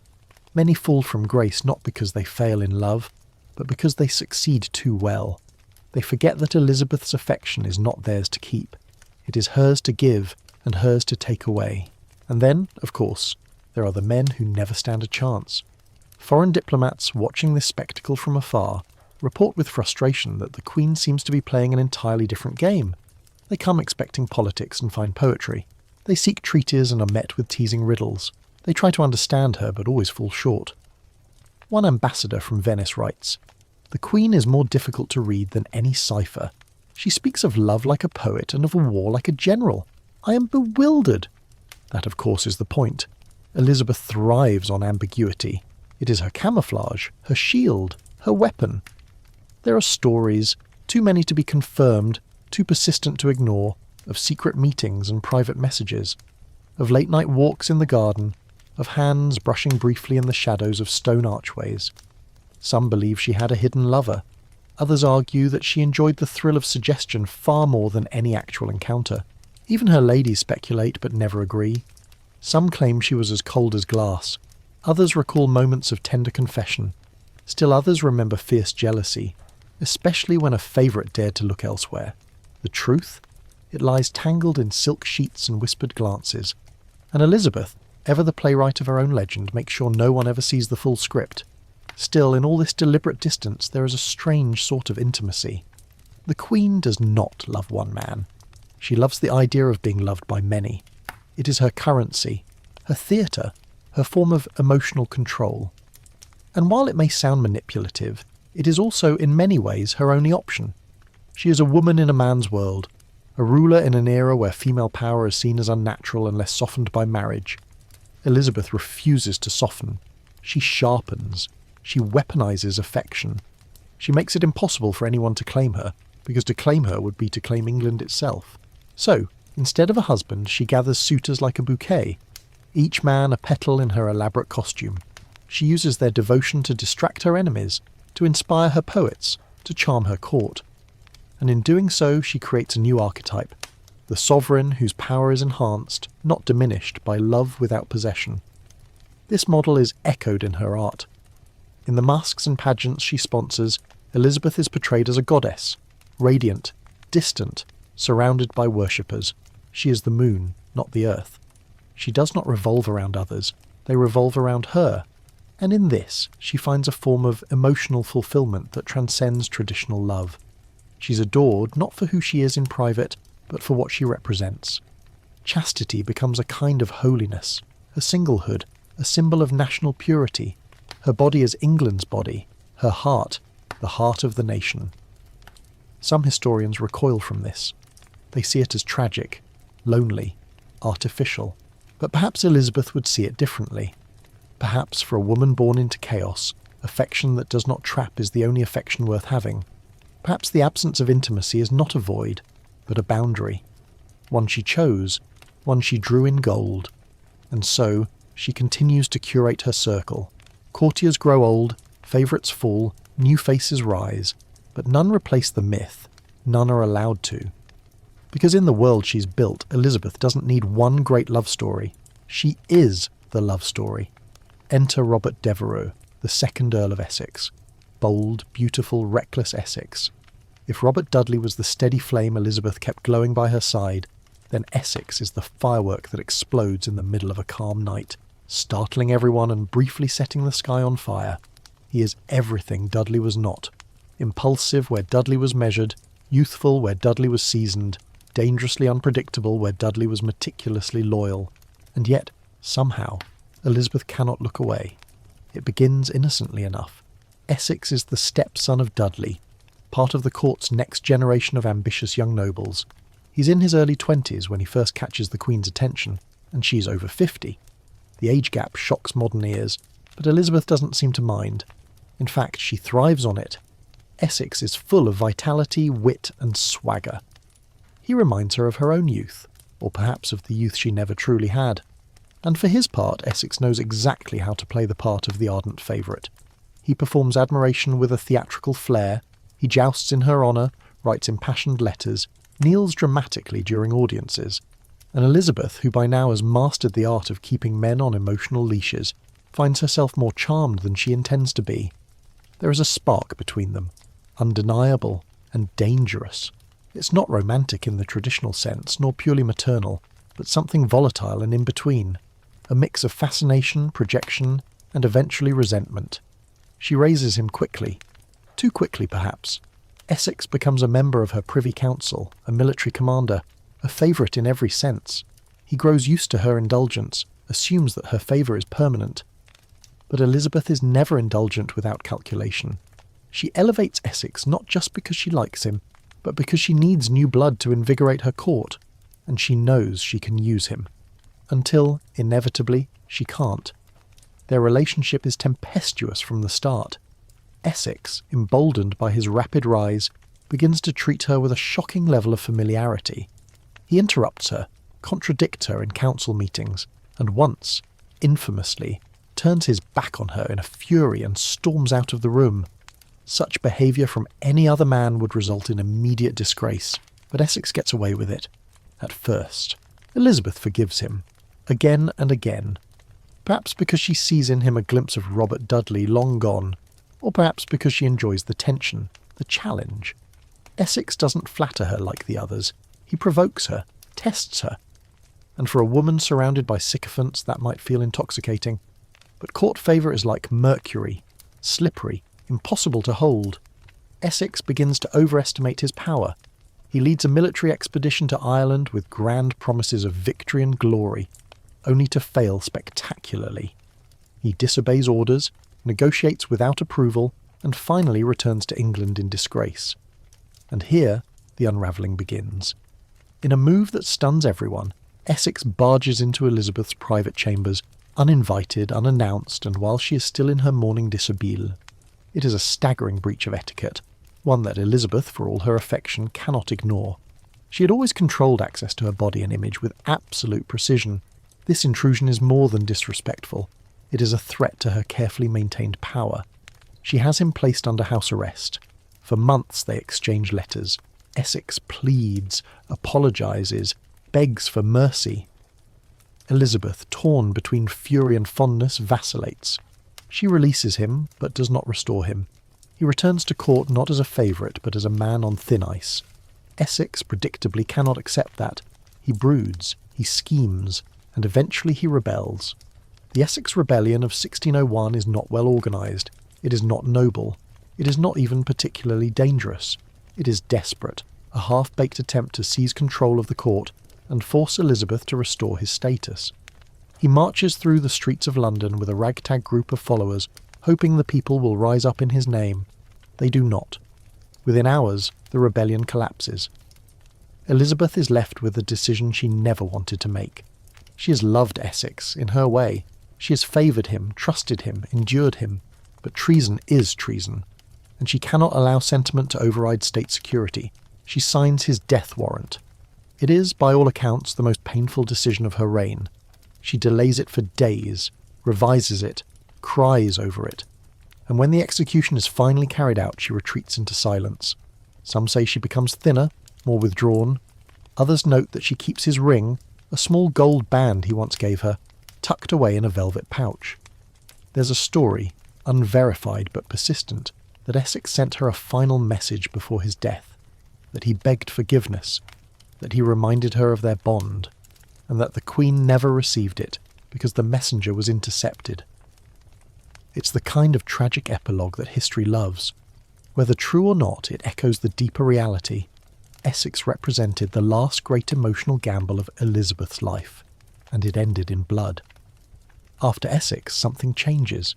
The Queen becomes more reserved, more careful. Her laughter at court grows rarer. The flirtations, once theatrical and frequent, taper off. She no longer indulges new favourites the way she once did. It's as though the loss of Essex, through his own betrayal, finally confirms what she had always suspected, that intimacy is too dangerous to risk. She still receives letters from loyal men, still listens to poetry, but she no longer places her heart near the fire. Some of her closest companions notice the shift. They see her pacing her private chambers late into the night, speaking softly to portraits. They find her weeping silently while holding a faded letter. They remark on how she pauses when someone new walks into the room, scanning their face as if looking for a ghost. Yet publicly, Elizabeth remains ironclad. She gives speeches, hosts courtly entertainments, appears in full regalia, crowned and radiant, to remind her subjects that she is still sovereign, still supreme, still above all earthly attachments. And the people believe her, mostly. But behind the pearl-draped armour, Elizabeth is now an old woman. Her beauty has faded into legend. Her energy wanes. The courtiers who once doted on her have aged or died. The new generation whispers of change, of the next ruler, of what lies beyond Gloriana. And in all of this, Essex remains her last blazing star. His memory, vivid, painful, unsolved, becomes part of her myth. Not because he was her greatest love, but because he was her last. He reminds us that even the strongest hearts can crack, that even queens, when pushed to the edge, must make choices that leave scars, and that even a woman who refuses to be possessed can still be wounded. Essex is not the man who broke Elizabeth. He is the man who proved she could never be broken. The gallows take Robert Devereux in 1601, and with him goes the last flicker of unpredictable passion from Elizabeth's life. His rebellion, his desperation, and his ultimate failure do not just mark the end of a favourite, they signal the closing of a chapter, the dimming of a more personal fire. After Essex, Elizabeth surrounds herself with fewer risks, fewer bright young men with shining armour and fatal ambition. She doesn't retreat from court entirely, but she no longer allows it to pulse around her in quite the same way. Essex's absence leaves a bruise no one can see, but everyone feels. The court becomes quieter, the dances fewer, the Queen's once daily walks grow irregular. She begins rising later, eating less. And when she does speak, it's with a patience lined with weariness, as if she's finally accepted what she has always known in some part of her. The kingdom is hers, and hers alone. Even so, remnants of her bond with Essex linger. She continues to wear a miniature portrait of him, hidden beneath her bodice. The ring he gave her, whether out of love, loyalty or fear, remains in her private treasury, kept near the bed she will eventually refuse to leave. She never speaks of him directly, and yet her silence says everything. After Essex, she no longer trusts the spontaneity of affection. Love becomes memory, not action. Her emotional circle narrows. What once was flirtation becomes ceremony. The dance of courtly love slows, its rhythm too fast for a queen who has finally allowed herself to tire. But the court cannot stop just because the Queen grows still. The business of monarchy presses forward, and though Elizabeth refuses to name a successor, the whispers begin in earnest. James of Scotland, the son of her long-executed cousin, Mary Queen of Scots, is quietly considered by those closest to her. Elizabeth pretends not to notice, or perhaps she truly doesn't care anymore. Love, betrayal, loyalty? It's all tangled together now, thick and indistinct, like the dust gathering in the corners of her now dim chambers. She stops appearing at certain public events. When she does show herself, it's in exaggerated regalia, the image of eternal youth painted onto a body that now aches. Her famed red wig, once lustrous, sits heavy and slightly askew. Her once dazzling teeth are nearly all gone. Her eyes, though still sharp, are rimmed with the shadows of nights spent sitting up in silence. It is around this time that Elizabeth begins what her closest attendants will call her long withdrawal. She speaks less, eats even less. She insists on standing for hours, even when her knees tremble beneath her. When asked why she won't lie down and rest, she simply replies, "If I rest, I may never rise again." And she's right. Her ladies try to cheer her with music. They place her in front of her favourite mirror, the one that once reflected her triumphs, her golden halo of hair, her impossibly smooth skin. But she turns it away, doesn't want to see. The mirror is covered. It is now that the great Elizabeth, monarch of myth, becomes simply Elizabeth again, mortal, frail, human. And yet, even as her body withers, her mind remains sharp. She speaks often of time, not regretfully, but almost analytically. She recalls events with crystal clarity, recites poetry by heart, offers counsel to those few who dare ask. But she speaks very little of love. That part of her life, the long theatre of romantic possibility, is behind a locked door. Essex is not her only heartache. By now, most of those she loved and trusted are gone. Dudley, her sweet Robin, dead for nearly 15 years. Her cousin and former rival Mary, Queen of Scots, executed by Elizabeth's own hand after years of imprisonment. Hatton, Raleigh, even her dearest ladies, all gone or scattered, and in their absence she clutches tightly to relics. Letters, lockets, folded bits of ribbon and ink-stained scraps of paper. When attendants try to clear away some of these cluttered tokens, she snaps, not cruelly, but with the brittle panic of someone trying not to forget. It's during this time that the surviving members of her household discover a cache of old letters, tucked deep inside a locked cabinet. Some are from Dudley, some from Anjou. A few are unsigned. The handwriting varies, the ink faded. But each is preserved, as though touched often, folded and unfolded by hands now unsteady. One note, found pressed between the pages of a worn book of Latin verse, simply reads, "You have my heart, even if I cannot have yours." No one knows who wrote it. Even as her health deteriorates, Elizabeth refuses to let go completely. She sits up, alert, long after she should be sleeping. She paces when she should be sitting. Her ladies, now more caretakers than companions, try to coax her into bed, to rest, to drink warm broth. She does none of it. The Queen, once in command of vast fleets and fractious lords, now battles with silence, and she refuses to surrender. Some say she is haunted, not by ghosts in the traditional sense, but by the gravity of her own legacy, by the choices made, and more often, the choices not made, not marrying, not naming a successor, not softening to the few who dared come close. Her final days are spent in near constant stillness. She sits on cushions in her privy chamber, draped in blankets, eyes staring at nothing. She speaks little, but when she does, the words are clear. "I have loved," she murmurs once, startling one of her ladies who doesn't dare ask for more. Another time she whispers, "My name shall live." And of course, it does. When Elizabeth finally slips away in March 1603, she does so not as a queen in a stately bed, but upright, seated, surrounded by flickering candlelight and hushed attendants. No husband, no children, no whispered goodbyes from a family of her own making, just silence, just dignity, just Elizabeth. It's only after her death that the myths fully crystallize. The Virgin Queen, Gloriana, the Fairy Queen, the monarch who ruled alone, loved rarely, and chose power over passion. And yet, The documents left behind tell a more complicated story. The preserved love letters, the lock of hair from a lady in waiting, the scratched-out verses in the margins of her prayer book, the carefully stored portrait miniatures. These are not the relics of a loveless woman. They are the evidence of someone who felt deeply, but never recklessly. She did not marry. She did not surrender. She did not name an heir until her final breath. But she loved, in her way, through loyalty, through presence, through remembrance. And perhaps, in the end, that's what made her love so powerful. It was never bound to one person. It belonged to no husband, no suitor, no child. It belonged to her people, to her court, to her country, and to the idea of Elizabeth herself. Because to love Elizabeth was to love something impossible, something fleeting, untouchable, but unforgettable, just like she wanted.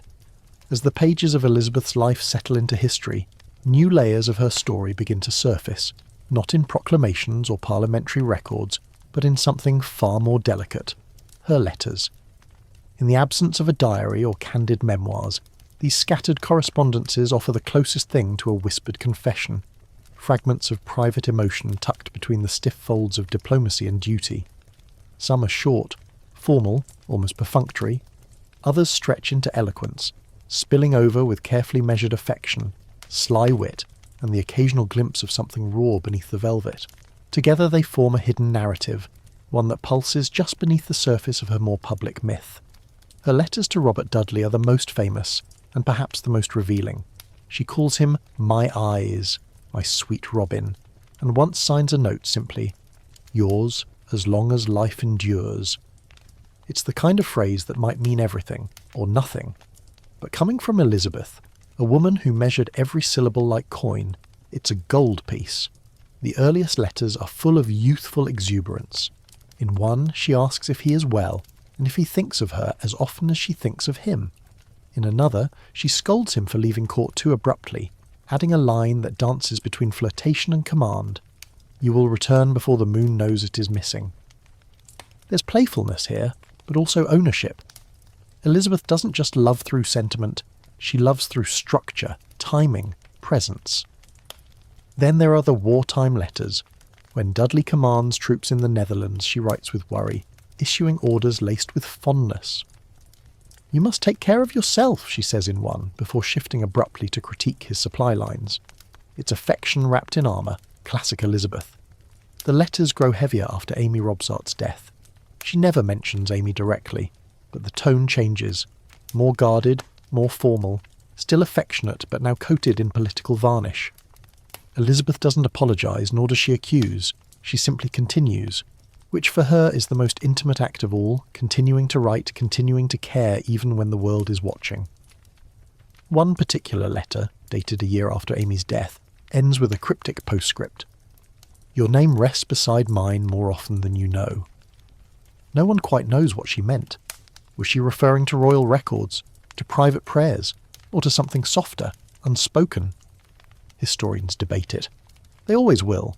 Equally compelling are the handful of letters between Elizabeth and the Duke of Anjou. These are rare, fragile things, surviving mostly in copies or translations. But what survives is startling in its warmth. She calls him "my frog," even in formal writing, which in itself is astonishing. Pet names in royal letters are nearly unheard of, yet she uses them freely with Anjou, blurring the boundary between diplomacy and genuine fondness. In one missive she writes, "Though my hand cannot wear your ring, my thoughts often do." It is poetic, it is vague, it is heartbreak, and it is very Elizabeth, affection expressed not through confession, but through metaphor. She sends him gifts too, trinkets, embroidered handkerchiefs, a tiny silver frog, and while we don't know what she received in return, we know she kept a portrait of him until her death. Not displayed in a hall, but tucked away in a cabinet, visible only to those she allowed closest. Some of her letters to suitors are more tactical than tender. When the King of Sweden proposes, she praises his courage, notes his family's virtues, and then gently implies that her current devotion to her people must take precedence. It's polite rejection written in calligraphy. She was, in effect, the queen of the soft no. But the most touching letters, the ones that seem to echo long after the ink has faded, are those she sends to her women, her ladies-in-waiting, her companions. These are not romantic in a traditional sense, but they are full of love all the same. She writes to one, "I have missed your voice more than summer sun." To another, "You know my thoughts before I think them." What am I to do without such magic? These are not statements of dominance, they are confessions of reliance.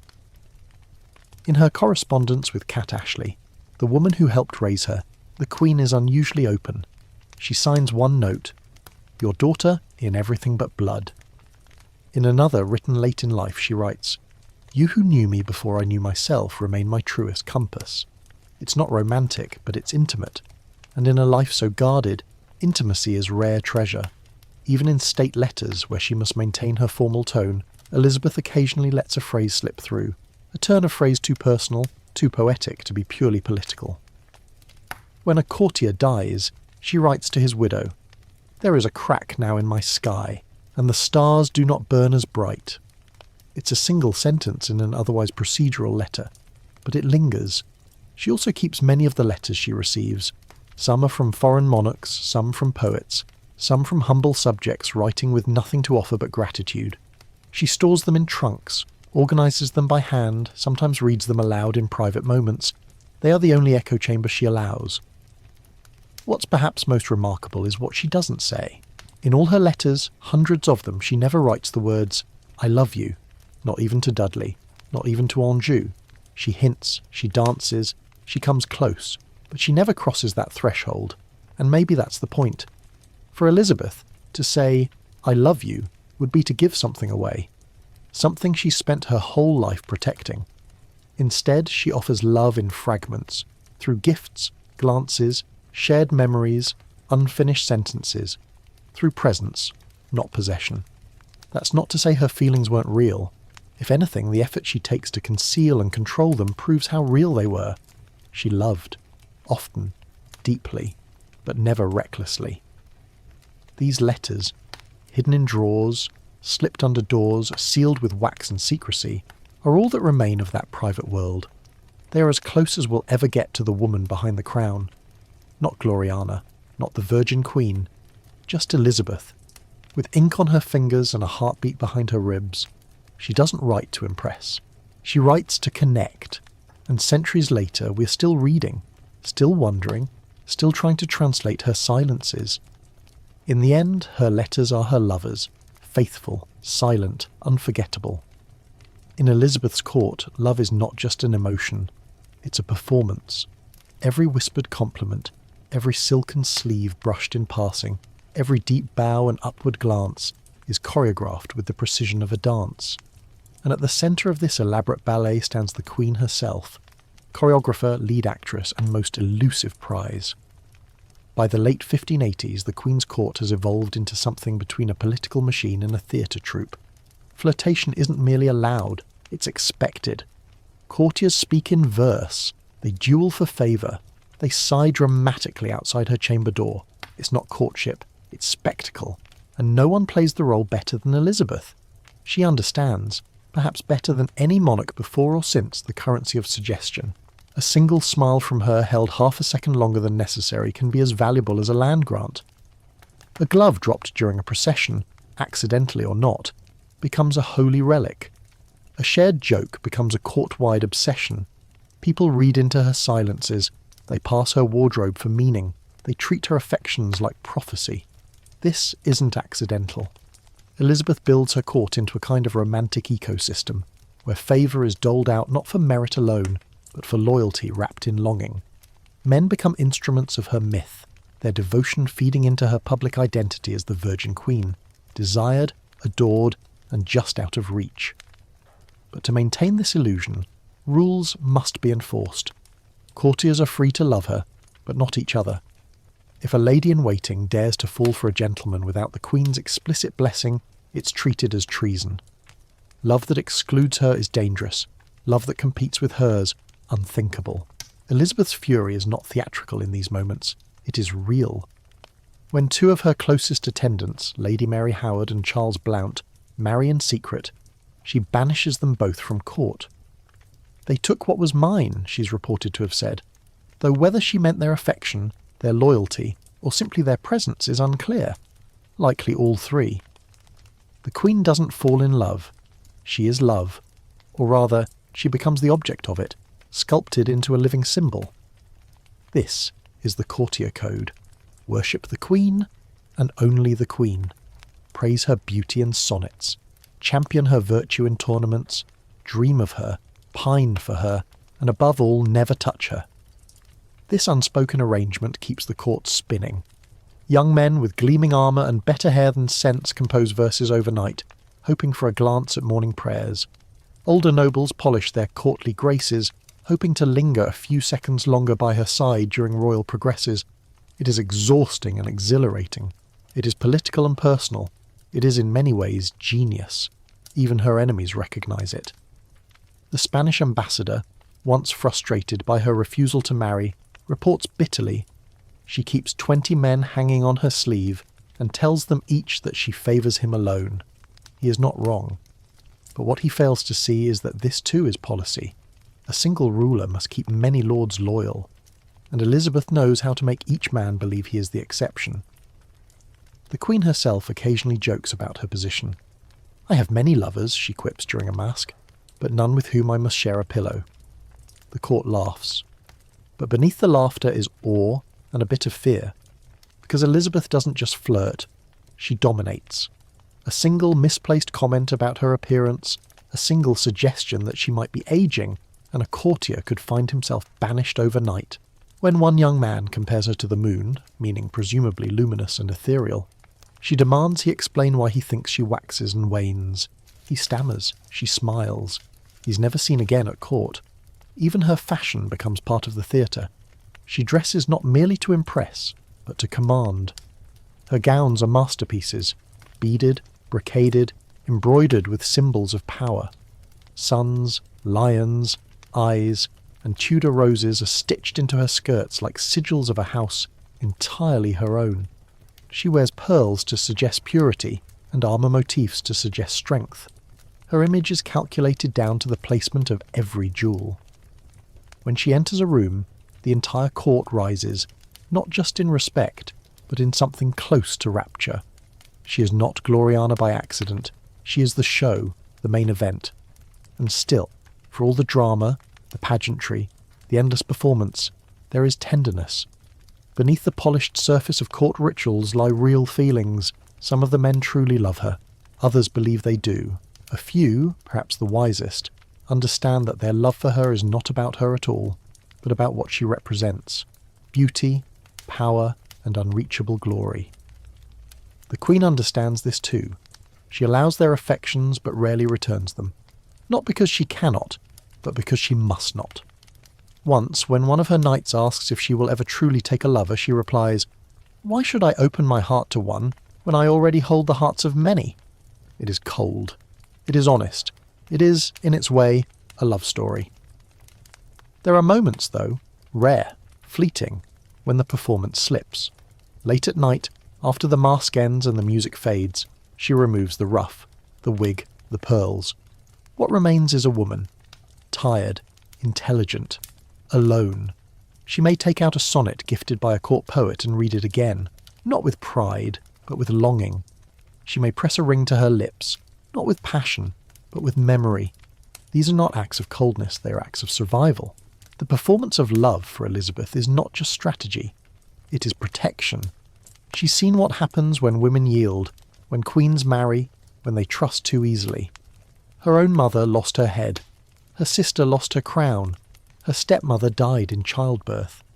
Elizabeth sees the pattern, breaks it, and remakes it into something that will outlast her.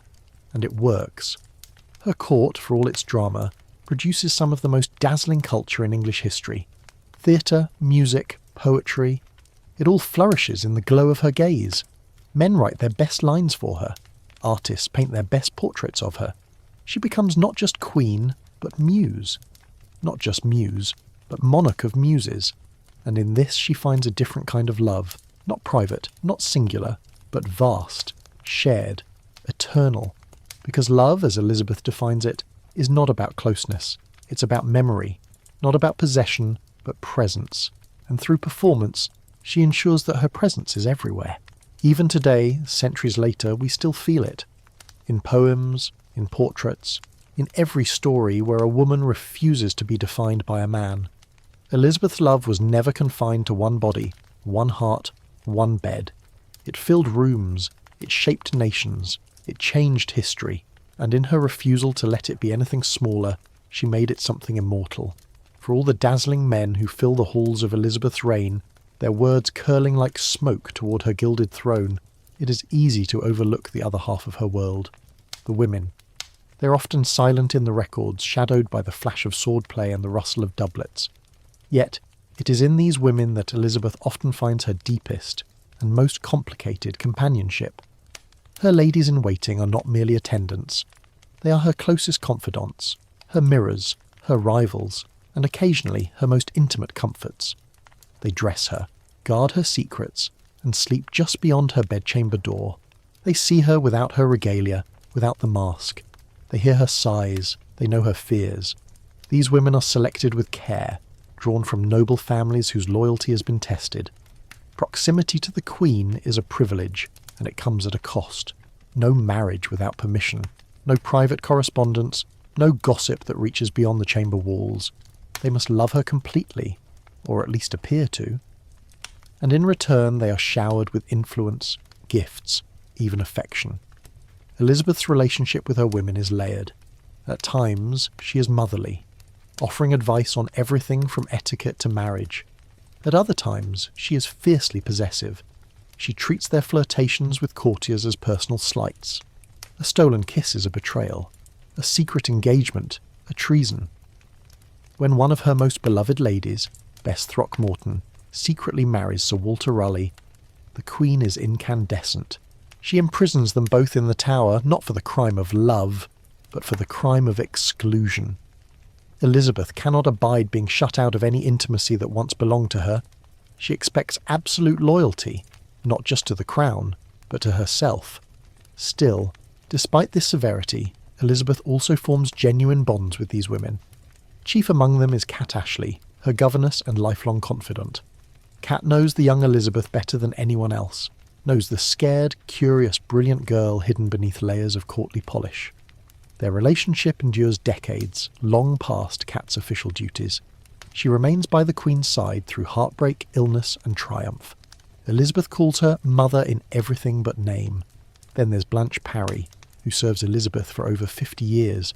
Quiet, steady, nearly invisible to the outside world, Blanche becomes the keeper of the Queen's daily rhythms. She knows the songs Elizabeth hums when brushing her hair, the way she prefers her morning robe folded, the patterns of her moods. She leaves no poetry behind, no scandal, no legacy, but her presence is everywhere. When Blanche dies, Elizabeth refuses company for 3 days. Among the more complicated relationships is the one with Lettice Knollys, Elizabeth's cousin, and, in a twist worthy of a Greek tragedy, the woman who marries Robert Dudley in secret. The betrayal cuts deeply, and Elizabeth never forgives her. She banishes Lettice from court and refers to her only as the she-wolf. Some say it's jealousy, others argue it's control. Likely, it is both. But jealousy in Elizabeth's court is never simple. It's not always about romantic love. Sometimes it's about being replaced, about watching someone else become the centre of the room. For a woman who has made herself the sun, even a flicker of competition feels like an eclipse. Still, not all female affection in her court is fraught with rivalry. There are hints, delicate, rarely acknowledged, of something softer, a kind of companionship that borders on emotional intimacy, if not physical. Take Mary Sidney, sister of the poet Philip Sidney. She's a brilliant woman, a writer, and a court favourite in her own right. Her relationship with Elizabeth is full of literary exchange, mutual respect, and quiet confidence. While there's no proof of romantic involvement, their letters suggest a shared language, an intellectual closeness that goes beyond protocol.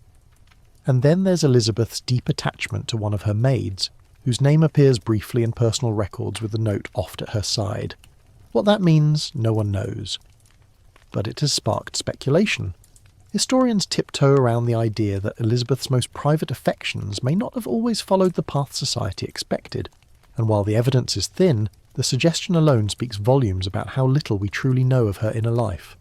Some scholars argue Elizabeth may have been emotionally, even romantically, drawn to women. Not exclusively, not definitively, but in a way that further complicates the myth of the Virgin Queen. She was surrounded by powerful women, admired them, elevated them, and while she could be vicious to rivals, she was also generous to those she loved. In her later years, these women become her anchors. As the familiar men of her court die, fade, or betray her, the ladies remain. They brush her hair, prepare her gowns, sit beside her while she watches the fire die down. In return, she gives them jewellery, land, patronage, but also pieces of herself. There is something deeply human in how she clings to their presence. She speaks to them in the middle of the night. She asks them to sing. She lets them read her old letters aloud. When one falls ill, she visits, brings broth, writes notes. It is not the cold tyranny of a distant monarch. It is something warmer, something more like love. But always, always, there are rules. No secrets, no marriages without approval. No one gets more than she gives. Still, the most enduring love of Elizabeth's life may well have been the love she cultivated with these women. Layered, contradictory, maternal, sisterly, and sometimes fiercely possessive.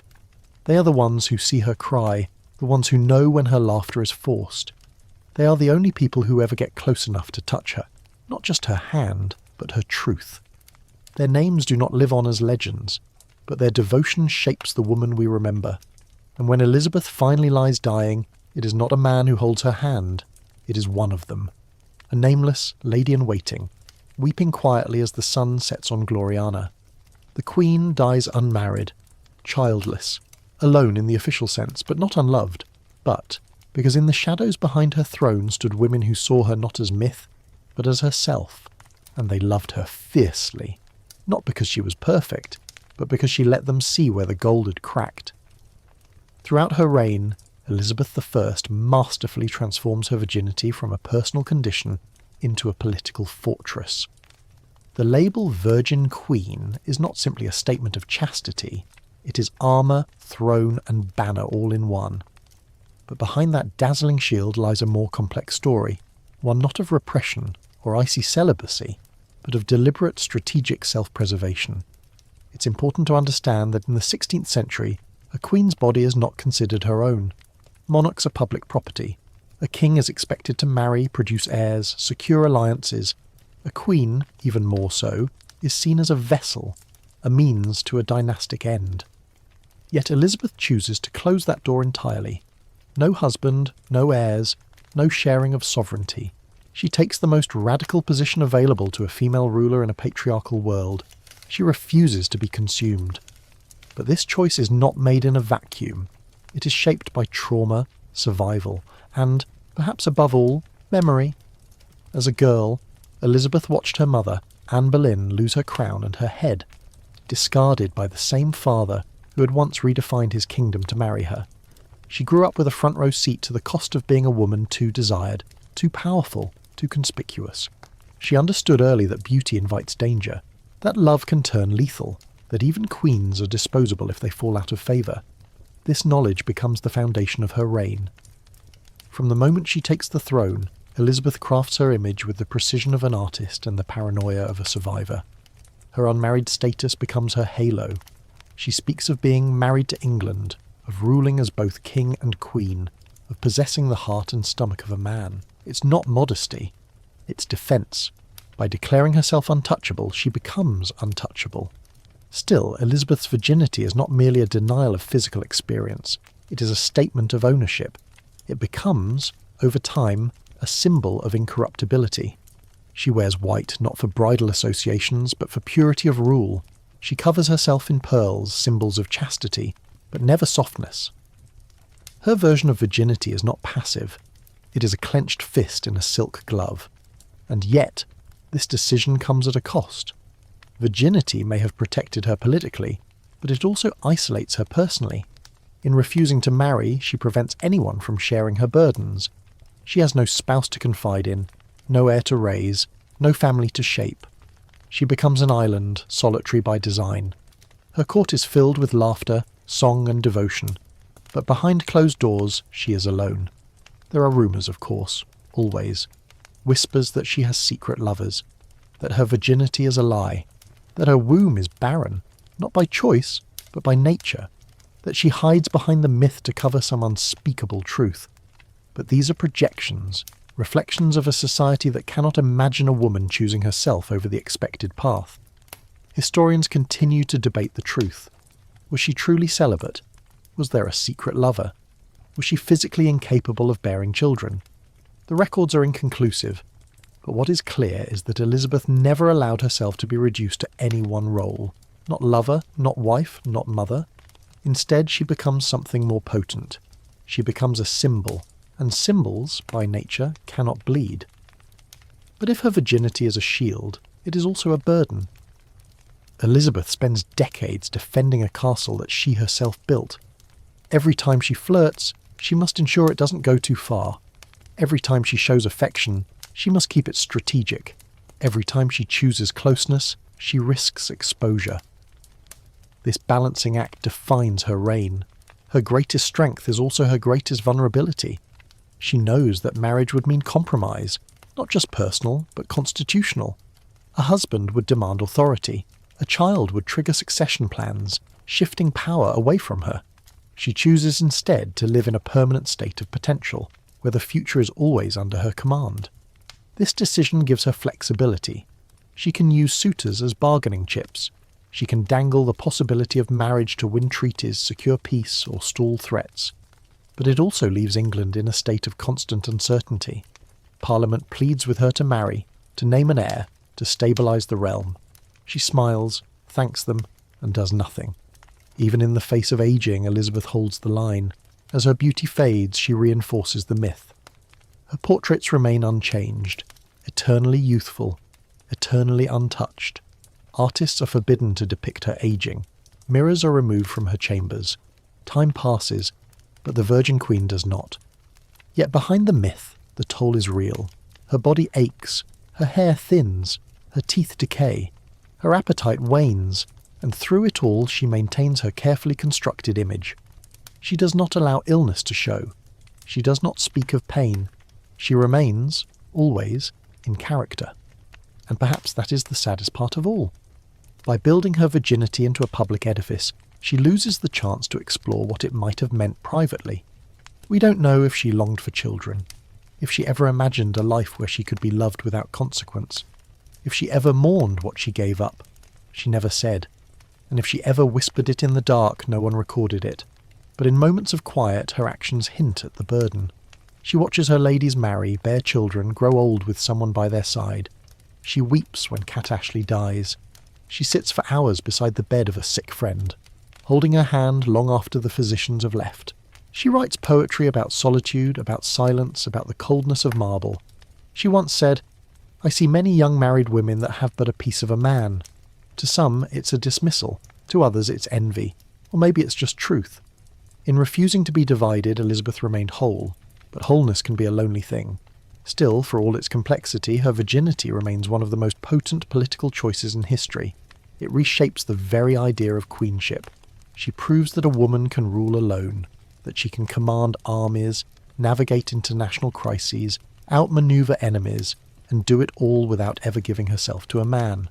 Her celibacy becomes a kind of rebellion, a declaration that she will not be consumed by the same patterns that devoured her mother, her sister, her countless female contemporaries. She rewrites the rules, and in doing so she ensures that her name, Elizabeth Regina, will stand not as a relic of restraint, but as a monument to power claimed on her own terms. In the final years of Elizabeth's reign, the golden lustre of Gloriana begins to tarnish, not by scandal nor by war, but by time itself. Her kingdom is still intact, her people still loyal, her court still operable, but the queen who once danced from dawn till dusk now moves slowly, deliberately. Her steps are heavier, her voice more brittle. Even the fan she once waved playfully at her favourites becomes a shield behind which to hide trembling fingers. The nation watches, collectively holding its breath. This woman has ruled for over 4 decades. An entire generation knows no monarch but her. Foreign rulers have risen and fallen in her time, but she has remained constant. England itself has become an extension of her image, disciplined, unpredictable, proud. But the end is coming. It arrives not with a thunderclap, but with a slow, drawn-out dimming. Elizabeth begins to shrink into herself. She appears in public less often. Her public speeches grow shorter, more distant. The once elaborate entertainments at court dwindle. Masks give way to quiet suppers. The music, once deafening in its celebration of the Virgin Queen, now echoes through half-empty halls. Her favourites are gone. Dudley, dead for years. Hatton, buried with honours. Essex, executed by her own hand. Even her most faithful ladies begin to age, their own children rising in court while the Queen watches from behind narrowed eyes. She is the last of her kind. There is a strangeness to Elizabeth's decline, a deep contrast between the way she is remembered and the way she lived in her final seasons. She had ruled like a myth, but she dies like a human. Alone, restless, slipping away one small sorrow at a time. She resists the bed. She refuses to name a successor until nearly the very end. She refuses even now to yield. She sits for hours in silence, wrapped in layers of velvet, staring at nothing. Her attendants whisper that she is communing with ghosts. Dudley, Essex, perhaps her mother. They speculate that she sees visions. She speaks aloud, but not always in complete sentences. One lady reports hearing her murmur, "He is gone from me," over and over. No one knows who he is. They try to rouse her with music, with letters, with readings from the Bible, which she once loved. She waves them away. She no longer wants comfort. She wants silence, and she gets it. When the end finally comes, it is not in some grand procession, but in a small, dim-lit room on March 24th, 1603. Elizabeth is propped upright, refusing to lie down. Her crown sits nearby, not on her head, but within reach, as if she might change her mind at any moment and rise once more to command her people. Those who are present do not hear last words. The final breath is soft, almost a sigh. Just like that, the Virgin Queen, who defied marriage, motherhood, and every conventional mould of womanhood, is gone. The news spreads across the kingdom like a chill wind. Churches ring their bells, people weep in the streets, even those who had longed for change now find themselves adrift. With her death, the Tudor dynasty ends. The Stuart line begins with James VI of Scotland, now James III of England, brought south under a crown she never officially passed on, only hinted at in her final weeks. She leaves no heir, no child to mourn her, no husband to build a statue in her memory, only a nation, only an idea. And that perhaps was her intention all along. Her funeral is a grand affair filled with symbolism. Her coffin is draped in black velvet, adorned with the emblems of her reign. The streets of London are lined with mourners. Nobles and commoners alike cast flowers into the procession path. Women weep openly, some dressed in white in homage to her lifelong image. Men bow deeply as her carriage passes, some with tears streaming down their weathered faces. On top of the coffin rides an effigy of the Queen, painted white face, high ruff and all. It is lifelike, haunting, and above all untouchable, just as she had been in life. But behind the ceremony, behind the collective mourning, there is something else: uncertainty. Elizabeth had ruled so long and so thoroughly that no one quite remembers how to move forward without her. Her virginity, her loneliness, her strange and singular brand of rule had become part of England's identity. What does a nation do when the woman it never truly knew disappears? Her courtiers gather her belongings. Her letters are catalogued, her jewels counted, her gowns folded into storage. But among the official records are more intimate discoveries. The ring she wore with a miniature of her mother's face hidden inside, the final letter from Dudley, still kept near her bedside, a book of psalms with verses underlined in fading ink, and notes written in her own hand containing snippets of verse, odd lines of poetry, fragments of prayers. There is no will, no personal statement, just remnants. Even her tomb is paradoxical. She is buried in Westminster Abbey, alongside her half-sister Mary, whose reign was defined by violence and flame. The inscription is tactful, almost ironic. Partners both in throne and grave, here rest two sisters. But of course, they weren't partners, not in life. Elizabeth spent her entire reign reversing what Mary had done, both religiously and symbolically. The choice to bury them together is practical, political, but not sentimental. Because sentiment was something Elizabeth rarely allowed herself, or if she did, it was in carefully rationed doses, always folded into ritual, always watched. And yet, in the end, she's remembered not as a cold woman, but as a radiant one. Not as a queen who lacked love, but one who redefined it. She dies a virgin, this is what they say. But she also dies beloved. Not by one man, but by a country. Not by romantic suitors, but by poets and soldiers and playwrights and peasants. She does not leave behind a dynasty of blood, but she leaves a legacy carved into stone, parchment, memory. It is tempting to call her lonely, and in many ways she was. But she was never unloved. Her love was just larger than any one person could hold. And though no husband stands at her side, no child grieves at her feet, the world does not forget. Elizabeth Regina, Gloriana, the Virgin Queen. Adored not because she was accessible, but because she never was. Because in never giving herself away, she gave everything.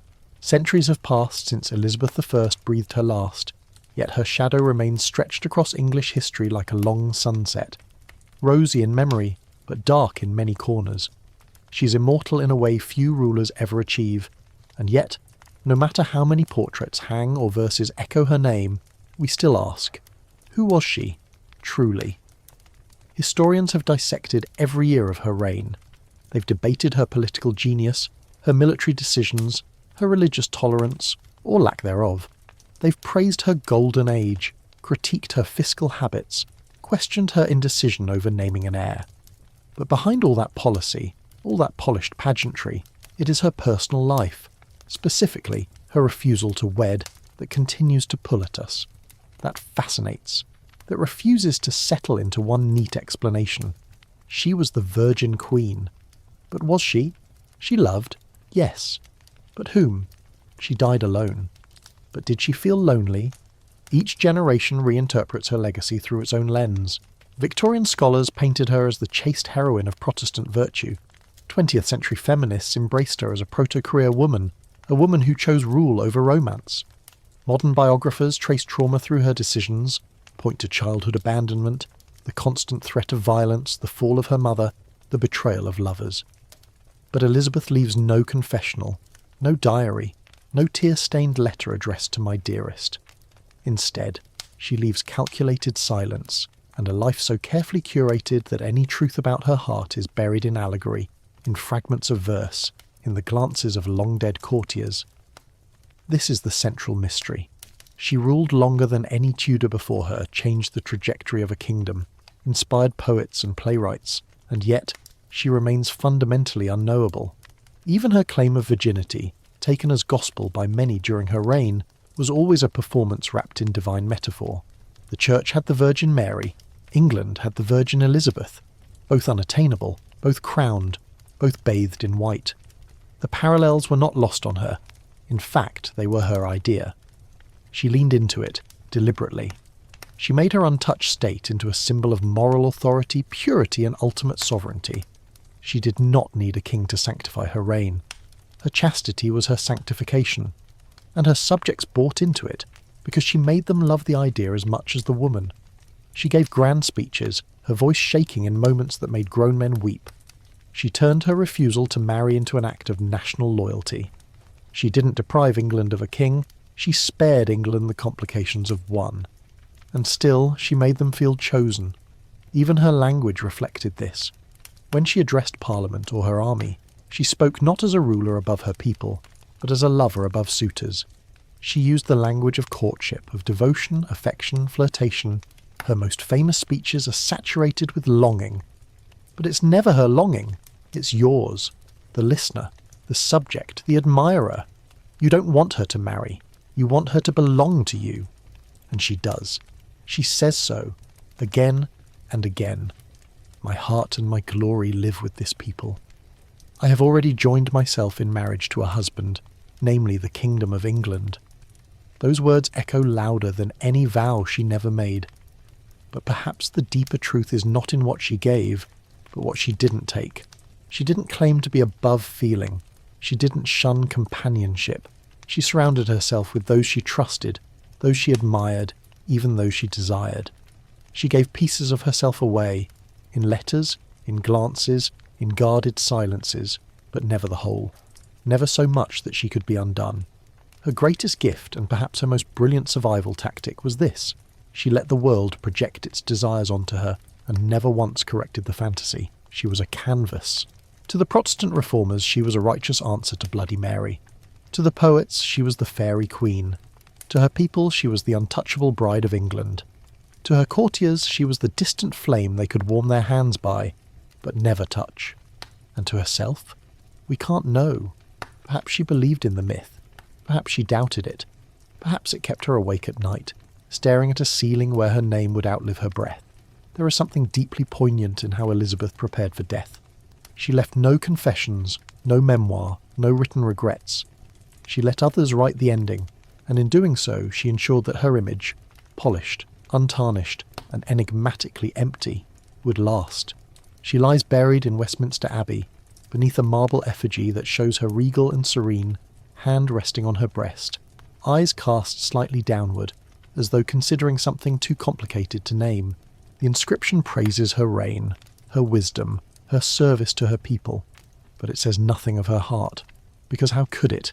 It's not that Elizabeth was unfeeling, far from it. The traces are everywhere. Her grief at Dudley's death, her withdrawal after Essex's betrayal, her letters, her private gifts, her preserved love tokens. She felt deeply, but she never allowed those feelings to dictate her rule. That is perhaps her greatest achievement. Not just that she reigned, but that she chose to reign without compromising the part of herself most vulnerable. And in that space, between affection and authority, between desire and duty, she crafted something timeless. Elizabeth was not loveless. She was simply unpossessable, and perhaps that's why we still talk about her, not just as a monarch, but as a mystery. She resisted the roles history carved out for women, and in doing so, became larger than life. Larger than love. Larger than even her own legend. She died a virgin, they say, but her story, it is full of love. And now the halls are quiet. The torches have burned low, and the great portraits gaze down in silence. Elizabeth is gone, yet somehow more present than ever, lingering in candlelight, in wind across old stone, in the hush of 1,000 whispered stories still echoing her name. Her reign ended, but her presence never quite left. Tonight, as we let go of this long walk through her life, we feel her not as a queen of velvet and steel, but as a woman who shaped herself from fragments of fire and shadow. She loved deeply, even if differently. She ruled fiercely, without ever losing sight of the cost. And she protected her heart not to hide it, but to carry it farther than most would dare. She taught the world that love doesn't need to follow familiar shapes, that power can be gentle, that solitude can still be filled with affection, that being alone does not mean being unloved. So as you close your eyes and let sleep find you, imagine her once more, standing alone on a palace terrace, stars overhead, a letter in her hand, and the future of a kingdom on her shoulders. She doesn't flinch, she simply breathes, and the world holds its breath with her. Rest well, dear listener, the Queen is at peace.